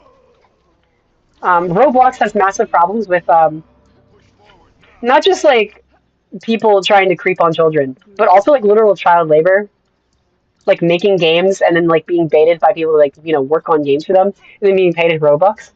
And there's a bunch of like suburban Midwestern children who are basically being paid like Shards.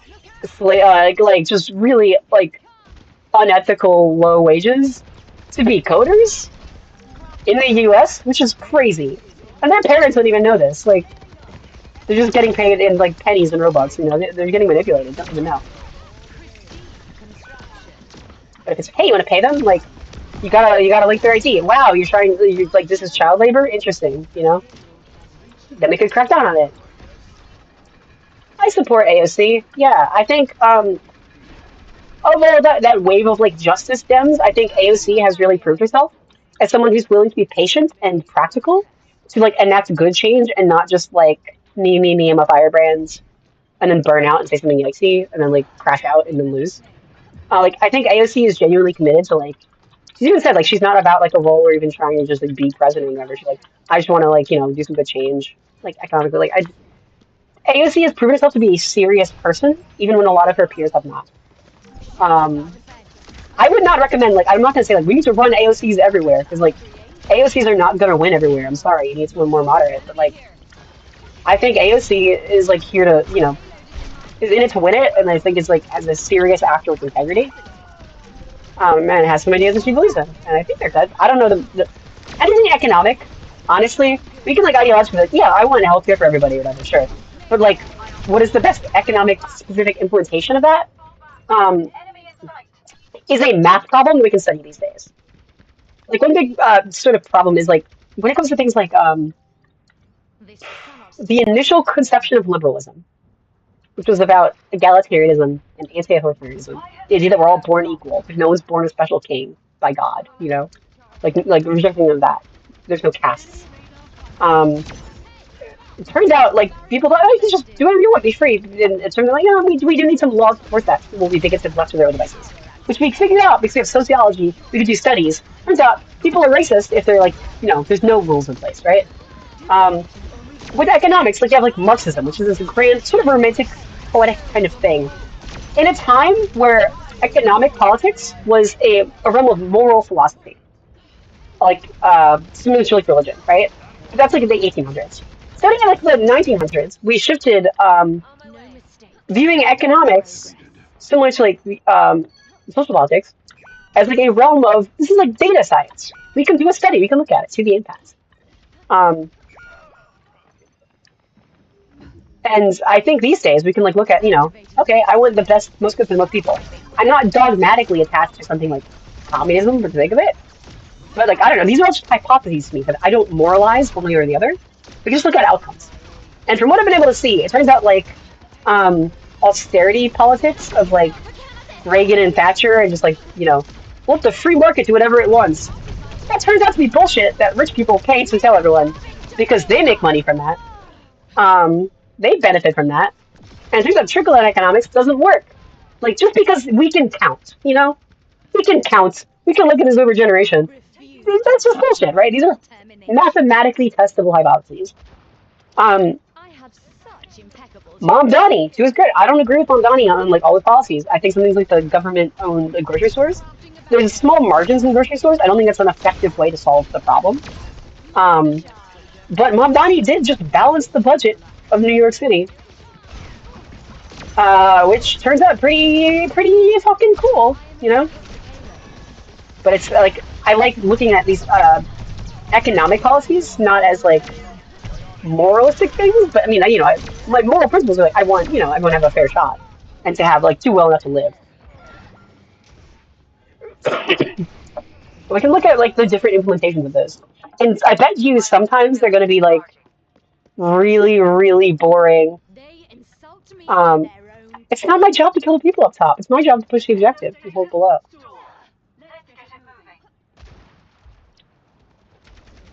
behind me now. I mean, should people talk? Wow, they're out of my range. Wow.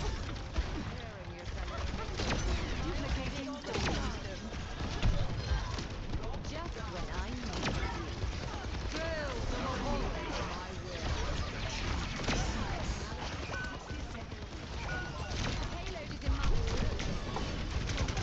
Do step back.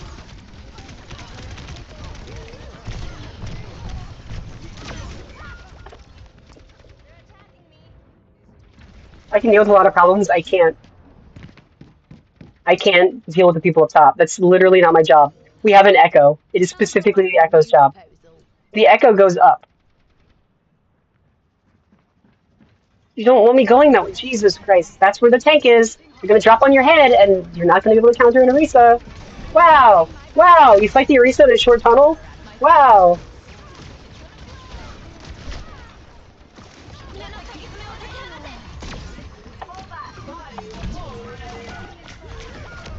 Why are we engaging the... Major power unlocked. Keep your distance. They're targeting me. Defeat.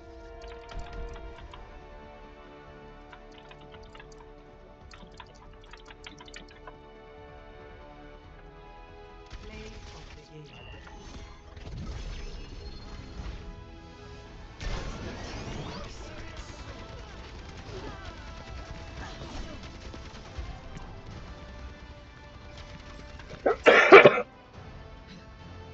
I did better than all of them.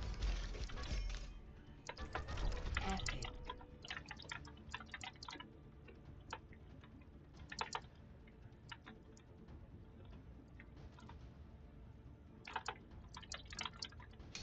Winner.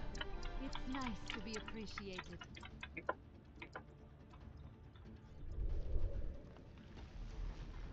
It's specifically not my job.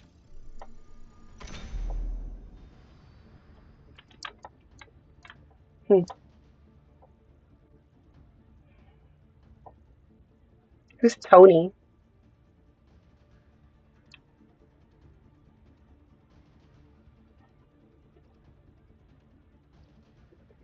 I don't think like any jokes are necessarily in good taste, but I think if anyone is like seriously trying to like clutch pearls, um, given the conduct of this president, I think it's like you're just not a serious person.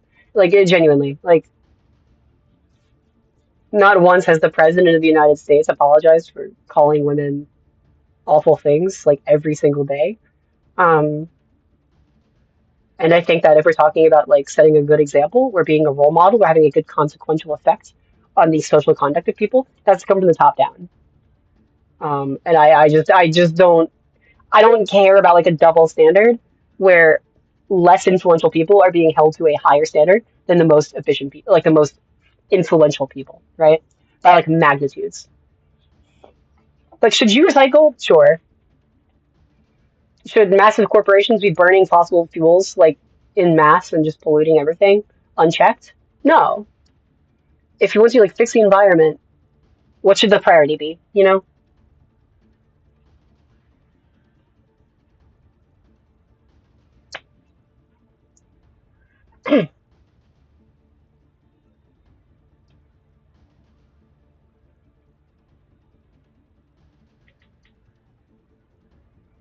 And it's like it's just the kind of thing where I'm not saying like actively don't recycle, throw everything in the trash, right? But like I just I care about like prioritizing problems a lot, and it's a big thing, right? Okay, because I talked about gaming theory earlier. I want to like link this all in. Where you can see people's biases. I'm a designer. I do lots of usability testing, and I look at how people engage with systems, and like you can like step back and then measure it, and look at your data. Okay, when people like when you have someone like in the Gamergate era who is sexist, what they would say is no, but this specific woman trainer just did this specific wrong thing, and that's a wrong thing, and I'm just talking about it. But they actually do that. So if you're calling me sexist, you're saying I should just deny this bad thing that person did, and it's like no, I'm not saying like this person was perfect, that you do a bad thing, but step back, right? And if you look at like what that person would do, is they would just be like making negative comments about one person, and it'd be disproportionate to the bad thing they did. It'd be like that you're just like way overreacting, way too mean over like a nothing burger. They would not hold men to the same standard. And you have to step back, like what are they spending their whole time doing? And it's like, wow, you spend most of your day just like harassing women. What would you call that? What is like existentially? What is the effect you're having? Even as all these individual cases, you're very like naive. You're not looking like To me, I would call that sexist. Like that would be like misogynist. Like that's like the bias of how you're judging things and what you're choosing to focus on is skewed. Um.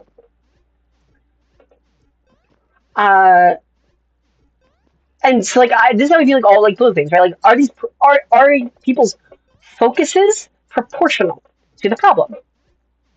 So yeah, you're like criticizing people, right? It'd be like 49% men, 51% women, just based on like population. You're like, 50-50, like point something.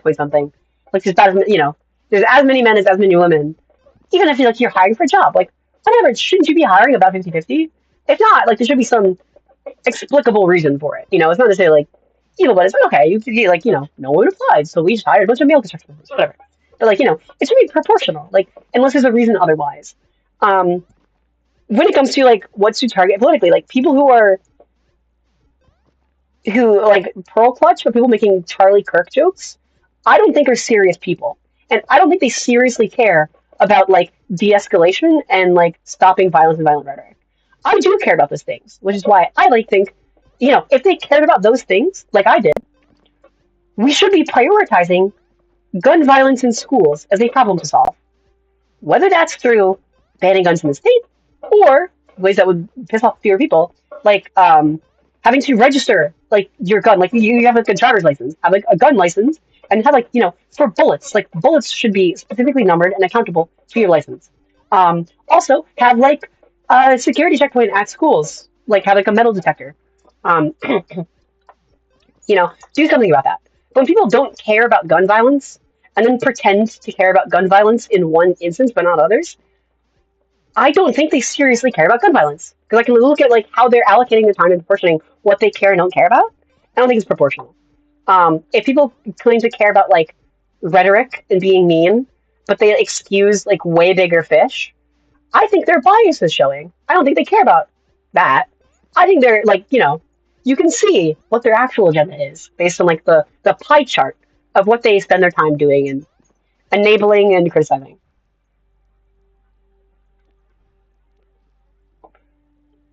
And that's kind of like how I navigate a lot of stuff.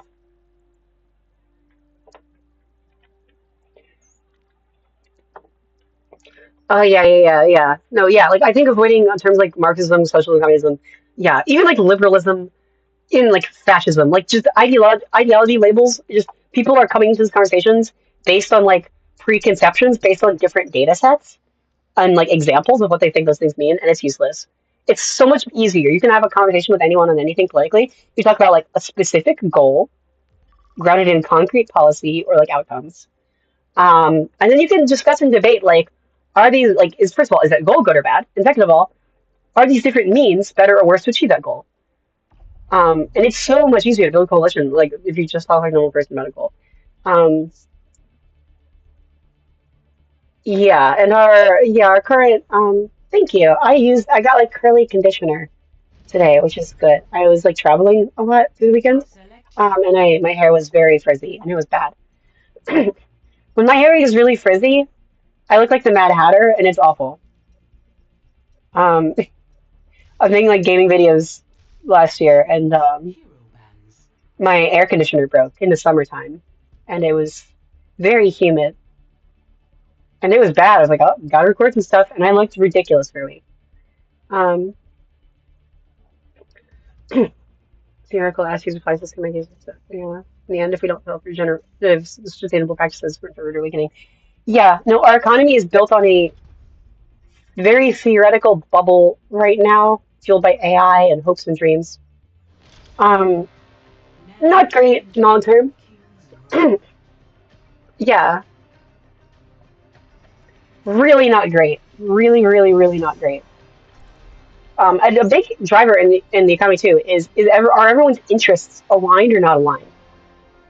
Um, as usual, establishment Democrats say this in the worst possible fucking way. They say we're going to grow the middle class, which frankly sounds like it's just a massive fuck you to poor people and to rich people, saying like we're just going to help these people specifically, which is very like technical and arbitrary kind of group. It's comical. It's bad.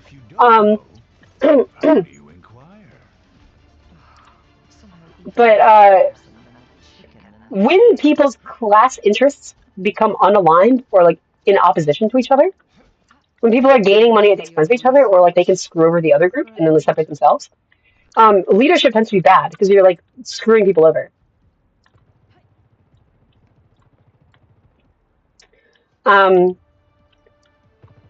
So let's see. Yeah. So like, I mean, our market right now is like, there's going to be this big market, but what happened in 2008 too? Like people were pissed.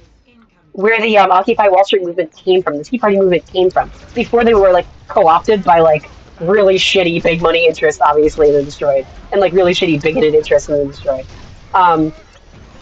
Was this like, oh, when the economy's good, the rich people make money.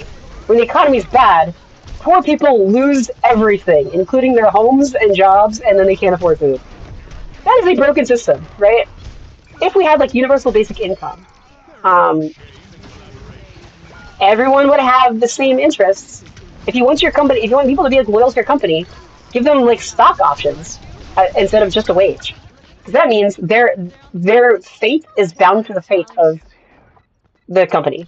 I don't think that every company should operate as like a worker co-op. Having been I've been a sole proprietor.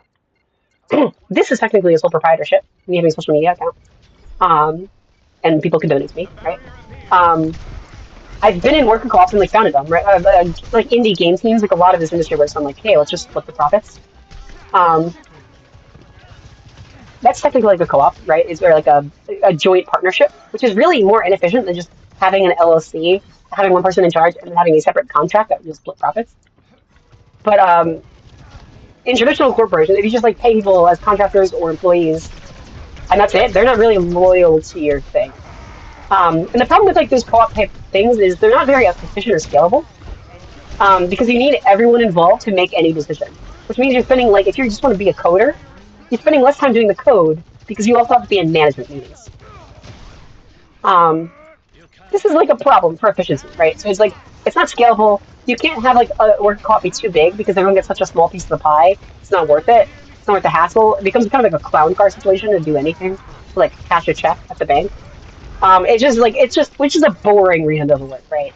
I'm not making like a conservative, like, I don't know, people want to share like anti-communist kind of, slop argument, but like, having been there and done that, sometimes on a project it's easier just to be paid as a contractor once for like some art or whatever, and then to like move on and do something else. So you can just do art all the time.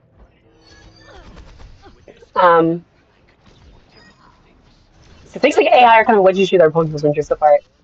But I think maybe, like, even though I don't want each company individual to be worker co-op, I think it would be good to maybe tax the stock market more, right? Like, any of this theoretical wealth that's generated, if capitalism is the best at theoretically generating wealth, make sure that is distributed widely to everybody.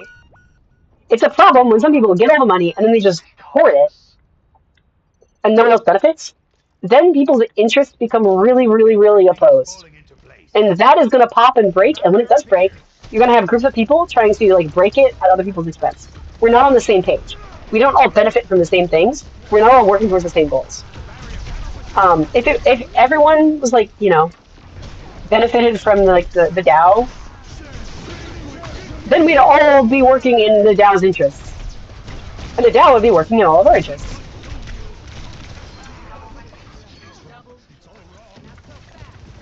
And this is where things like UBI, I think, I don't know. I'm coming around on UBI. Universal basic income is not the best policy because, I mean, it can cause inflationary effects.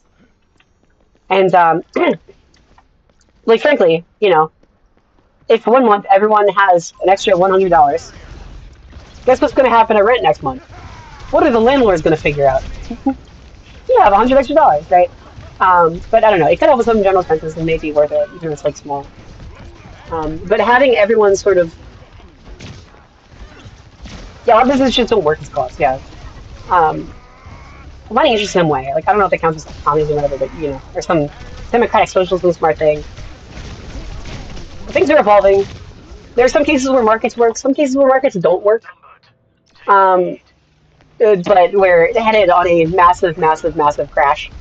And I think the 2008 stock market crash, yeah, based on like the bad bets on housing mortgages bundled together, um, was not a fluke. You know, I think systemically, well, my internet's out. Okay, whoop, there you go. Now enter major pack unlocked. Like, I want to read more books on economics. I get the sense that it's going to happen again because we never really fixed the underlying problems.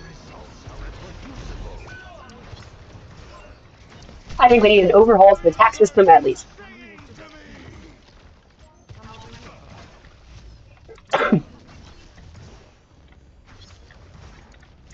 I don't. I'm not saying just Ryan Gosling is playing it. There's a movie, The Big Short, which is pretty good. I don't know if you're talking about a scene from that. But The Big Short is a pretty good movie that summarizes it pretty well. Um, I'm like a zillennial. I'm like a late millennial. So I grew up with like 9/11 happened, and then the 2008 crash happened, and then Donald Trump got elected, and then COVID happened, and I just frankly don't expect any good things. And was like, I expect like, but in the game designer, right? I assume like people will sometimes use possibilities provided to them. I like game theory. Um, Things that can happen will happen. I do not assume good faith actors or decorum. I want systemic change. Like rather than expecting any business owner to be nice to their employees, which happens, which I will say does happen sometimes, it is nice. Like Arizona iced tea is good to people. You just need like tax systems that just create the right incentives people will follow, or like regulations where tax incentives alone will not do. Um, I don't trust people unless they are compelled. Uh, if you want to make content, it depends what you want to make content about and what your interest is in. People tend to have different levels of like emotional stamina for pre-production, production, and post-production. Um, Pre-production would be things like research and script writing. Production would be things like filming yourself, recording. Um, Post-production would be like editing. And then on top of that, there's like graphics and branding, which is sort of meta. You tell me whenever. Um, yeah. So it depends, like, to you, like, what do you have a large tolerance for, and what are because I've been a project manager too, and what things are going to be you're gonna gag and you hate it, and it's gonna take way too much time. It's gonna make you miserable, and it's gonna be like the thing that like you don't feel like it, and then you never end up making the content. Everyone has this, right? For me, I don't like involved editing. I do not like spending time doing that. You'll notice I do like on a stream. I have the VODs. I don't really edit these after the fact into segments. I just don't care. I don't have the stamina for it. At TikTok, I can record pretty quick. I can do some editing, but like I'm trying to work on finding the best tools and even making my own at this point to simplify and summarize research of the news. Like find me like filter news stories, like finding like I'm trying to make like a code app kind of thing if I code it that like are the things I'm looking for. Like what are the high engagement stories right now on these topics or in support of these themes? right? So I like talking about the news. Um, when I talk about games, I end up like researching like games in detail, like tabletop games. What I also like doing, I will read into those in detail. I will research all those because I like doing that. Right, that's where I have the bunch of research or I don't. Production wise, I don't mind getting in front of a camera. The one thing is like I'm a girl. There's some expectations to do makeup and like present myself as presentable. I think a lot of boys can just like wing it, like rolling out of bed in a dirty t-shirt, and that's kind of more socially acceptable. They're less likely to judge themselves. They're less likely to be judged by others. That is another like, extra burden that women have to face in the production phase. But then there's also the confidence and willingness to talk. I just coughed. That's another burden for me in the production phase, where I have a respiratory disease, just genetically, so I cough sometimes. I can't do a lot of long form content. I do like streaming. I'm trying to get over it and just be okay with coughing on stream sometimes. Um, but uh, that makes it hard. That's why I prefer like TikToks, just like long form scripted YouTube videos. It's hard for me to get to a long script without like a cough and a break and then need to edit more. The bane of my existence is editing. I have a very 2008 view of what editing still is, which is it's very hard to animate anything. It's very hard to do all the cuts. It's very hard to take out bad takes, and it's very hard to like take out silences and edit that. And it can take literally like dozens of hours to edit anything. Last year, we're talking about tabletop games. I found an app called Descript. There's another one called Riverside. Compare them and decide which one's best for you. They have comparable price points, about like on the annual plan, maybe $300 a year, something like that. Maybe 200. I forget. Um, oh, ping, crashing out. Sorry. Um, and what these tools is, they market tools as AI. It's really not AI.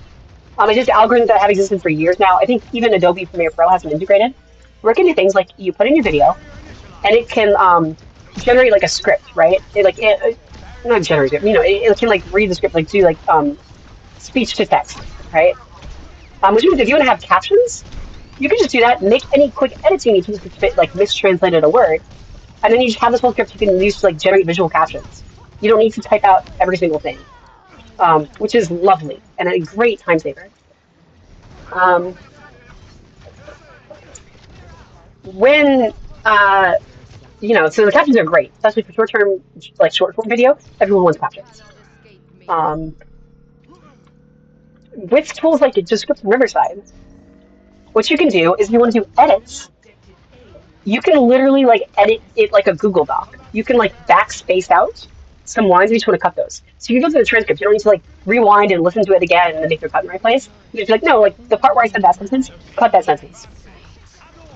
It's so easy. You can Control F. It's so easy. To me, like that's the one tool I recommend if you hate editing and you want to make content, which is lovely. Also, the scripts, which is one I use, has tools for like cut out silences. If there's any silence or gap that's longer than like 2 seconds, cut it down to half a second.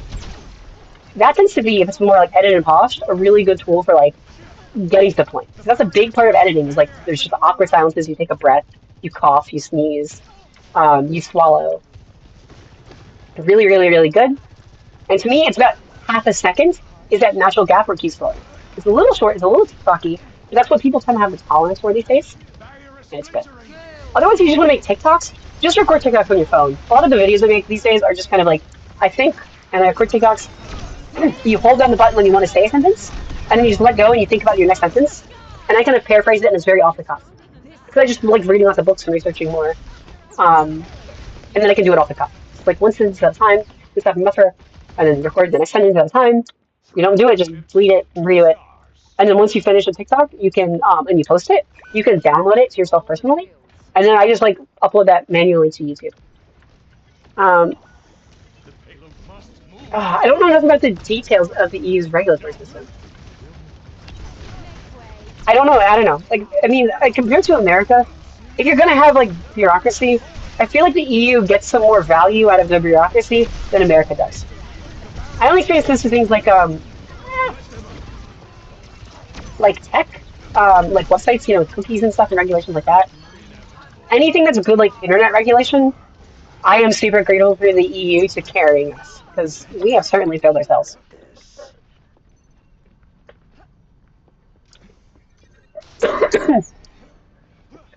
So pre-production, production, post-production. Yeah, if you want to make content, those are the three pillars.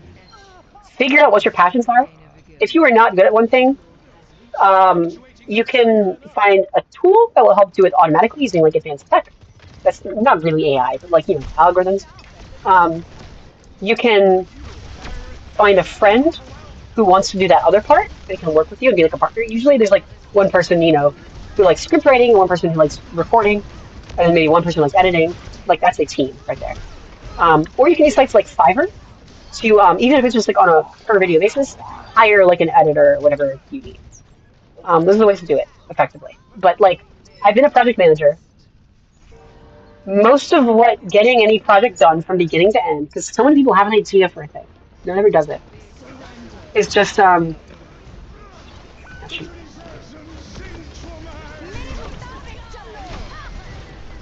Bye.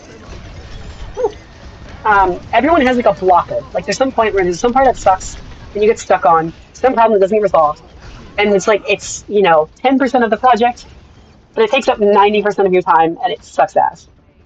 And it's different for everybody. And part of it genuinely is just be honest with yourself. What do you like working on? What do you not like working on? Find it's worth investing time and money only into the things that will make it better for you. I mean, just like as far as technical equipment goes, if you want to make content and record, just use a phone. Like a smartphone these days genuinely has a decent microphone and a good camera. If you even want to have yourself on camera, you don't necessarily need how much one to do. The next thing you should upgrade is just audio. It is better to have bad video than bad audio. People can be okay with bad video. A lot of people just listen to videos anyway. People cannot abide like horrible crunchy audio. The ways to do that, if you want to upgrade from phone mic, is to get like a lavalier mic. There are cheap ones and good ones. Just Google that, like lavalier mics for content creation. Starting even at like $10, and that'll just be a little thing you can clip onto yourself, or even hold on. These days, Gen Z for some reason, there must be clip-on mics. Gen Z likes holding them, and that will just pick up noise from you locally, and not as much like the whole background in room. Why are we grouping up here? There's no one else coming. We're waiting for Junkrat while two people are dying. Hello? Actuating the barrier. I'm gonna propose. I'm gonna get my pot shots in. Unsuccessful.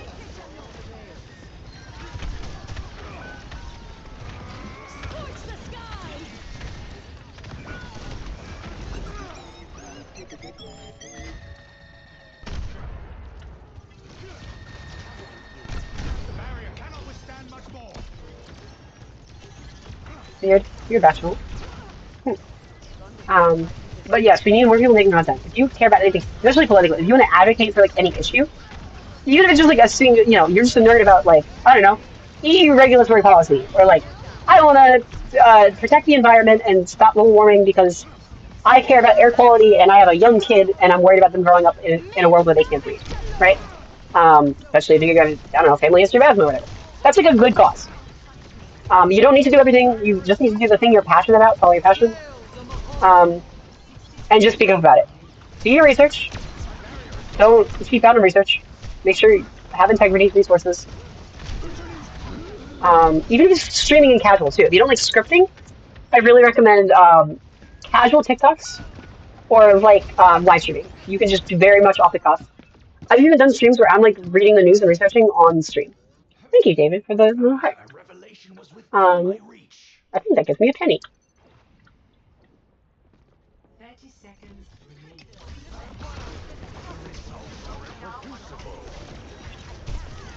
We're all going themes. You're powered up. Get in there. This ends now. I'm trying. I'm shooting them all.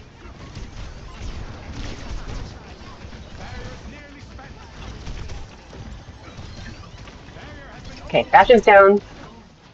Gotta get these healers. We're good. But very casual streams are okay. It's better to say something and do something than to do nothing. Consistency is good, sure, but don't let perfect be the enemy of good. If you're inconsistent, I'm spotty. Sometimes I make short-term videos. Sometimes I do streams. Sometimes the streams are more prepared and informational. Sometimes it's just casual like this, right? exist, have a presence, fight, push, push, push. Then, even on a weekly or monthly basis, look at what's doing the best. Lean into that if you feel like it. And if you don't, fuck it. Do what you want to do. Do anything. Have a presence exist. Build a digital presence. Have a voice. Fight for your voice. Hmm. Um, it's okay to be imperfect and to make mistakes. Also, learn from your mistakes. Just do better. Don't get caught in like a discourse whirlpool. It's always poison. That's poison. And even bad actors and enemies, for whatever reason, will want to call you bad. Um, yeah. I just found out this week. Okay, some fun things personally. This week was my last game on my throat's dry. I gotta go eat some food. Um, deeply funny. First, I learned some conservatives on Twitter tried to pro clutch and cancel me. Um, I just promoted my merch in response. They are bad faith. They don't care. They don't care. They're just pretending to care because they are just they have weird agendas and they're just pretension and they just put you moralize to each other and just all right. I am also not a problematic person. Like I'm just not. I'm sorry. Respecting things. I'm a nerd. I like books. I don't hurt people. I support legislation. I'm pretty fucking normal, all things considered. If I'm imperfect, sure, we can talk about things, and that's I don't know. My goal on any political issue is usually genuinely keep talking and keep researching until it becomes like boring. To me, that's the point where you get proficiency, right? If you're told this like very emotional, romanticized, populist narrative about one thing on any position, on any topic, does the odds are it's probably not like a full, rounded, rational understanding of an issue. There's usually pros and cons both sides, and it comes down to making a judgment on what's important to you. Um, you know, keep mining until you hit boring. Yeah, but like it is like I just didn't get upset about that. I've had pretty thick skin at this point, pretty tired. I realize people are bad faith, so I just promoted my merch. Like, stay mad, because what that does is if they keep posting about me, I'm feeding into that as advertising, and I make money from it. If they stop, they leave me alone. They can't really hear me. Like, I'm sorry, and then they're not going to. It's not worth it. Like, that's ridiculous. I mean, that's ridiculous. They're not going like that. That would be bad. That would be harmful. I could take legal action if they did. Um, Stay safe. Remember physical safety. I don't. I condemn anyone trying to attack, hurt anyone physically. Like obviously, right? But that's how you deal with that, right? People will try to cancel you and drag you into bad things stuff. Um, Discourse is a huge, huge, huge bad thing too. People will try to get swollen with discourse. I think the online left is full of bad faith actors who might get paid for this, might be doing it for the love of the game. Um, their goal is an activism, and they will try to find any excuse to tear apart anyone who even just advocates doing anything. If you're a dork and you're like, I don't want to save the environment, I donated $10 to this charity, they'll be like, wow. If you were like a real pure care about good things, you wouldn't support an imperfect charity. You would stay home on the couch. Um, and those people will then stalk you and try to find any excuse to try and cancel you and get you responding to stuff. Because if you're a good faith actor, you'll care about rigor and you'll care about responding, putting in the work. They want you to spend more time than they do. They'll be like, well, explain to me why I should bother doing that. They don't care. They're not actually listening. They're trying to get you to waste more time. And they're not even going to listen to your answer. But they're going to keep going to other people like, why should I bother? Like, just keep asking bad faith questions. So you stop making forward progress and you spend more time just responding to them, which means they get attention because it flows back into them and feeds them. But you don't get to spend time taking steps and then achieving any of your goals. And your goal could be like, I want to save the environment, which is nice. I think that's good. It's pretty cool. We got a purple junkrat. Katie's. Puppy. Worry. That's one strategy. So like just avoid like discourse loops. Don't let people try to cancel you. Don't feed into it. Obviously, don't escalate and try to be problematic by any means necessary. It's dumb. It's not worth it. But I'm just normal. I'm just gonna keep going. I'm happy with myself. I love myself.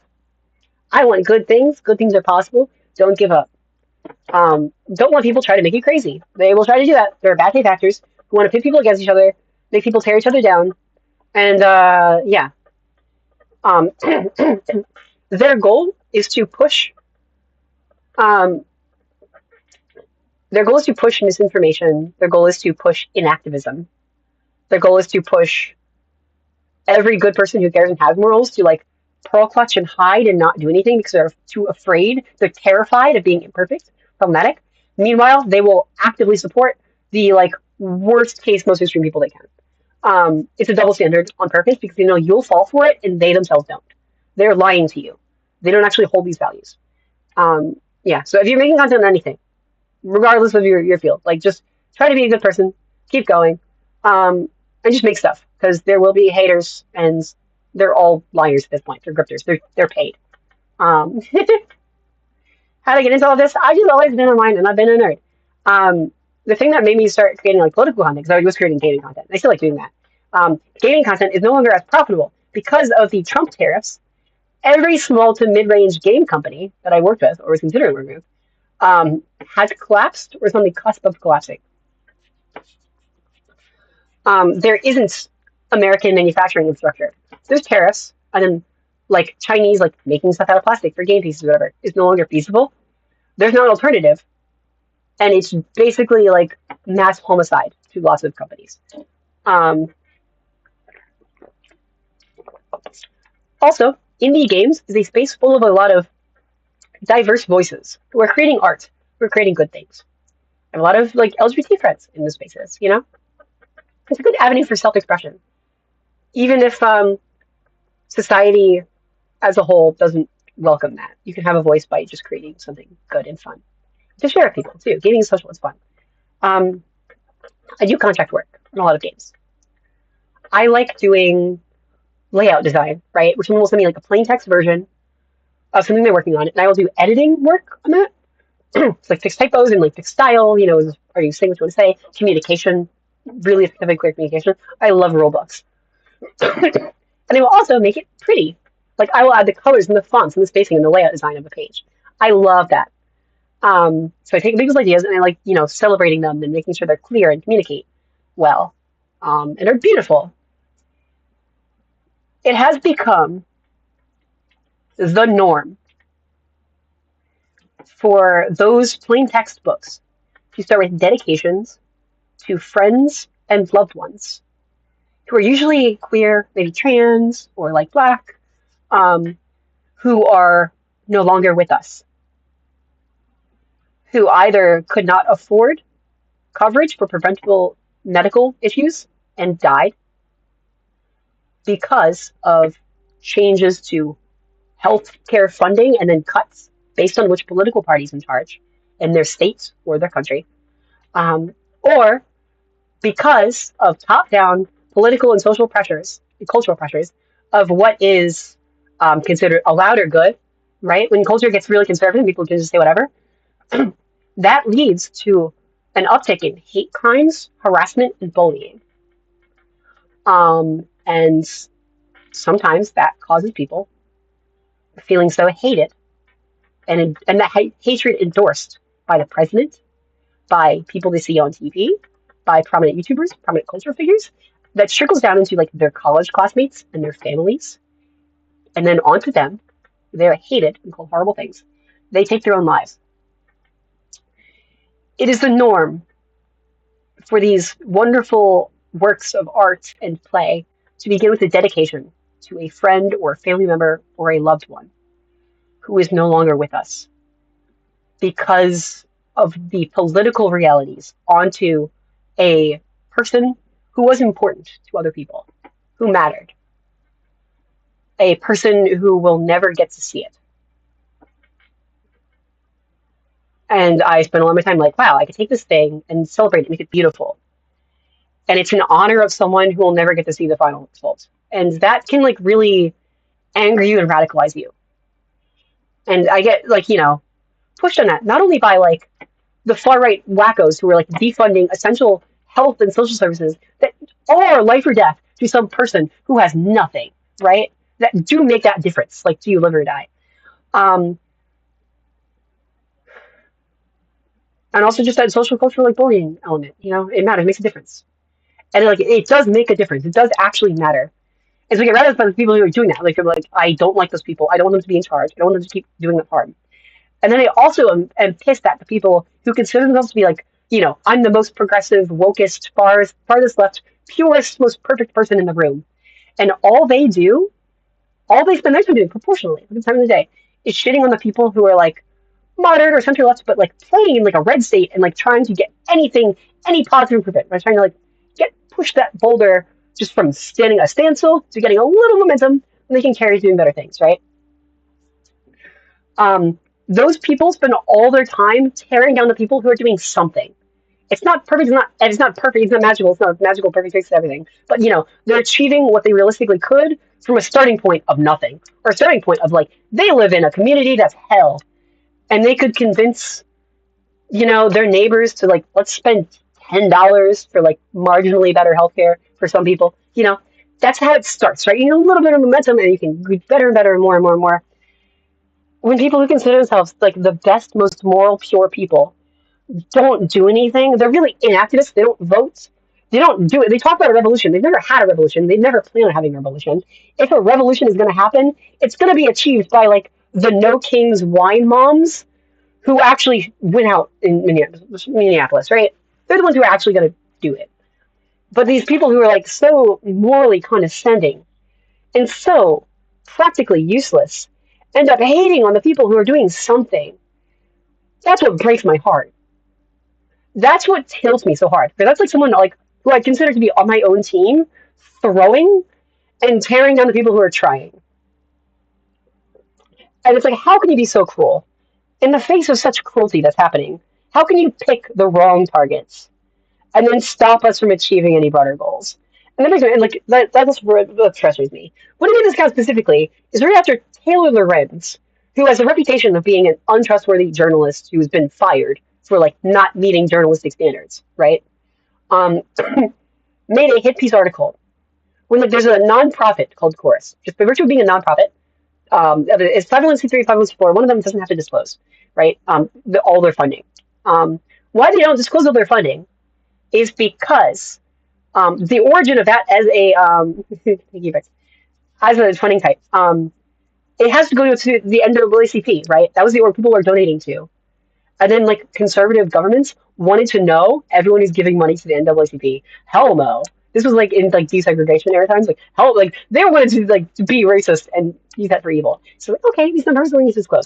Taylor Lorenz was trying to trash like pro left advocates for taking money from like a nonprofit who was just paying the money to keep doing what they're doing, so they could afford to do it and afford to speak out. And that was such a privileged punching left, punching down kind of thing. And I was like, you know what? That's trying to silence voices for the left, especially women and people of color and queer people. I want to start saying stuff. So I did, and I do, and I will keep doing it because I like game theory and game design, and we can say more, and we can do it better and smarter. And I want to actually win. So that's why I do.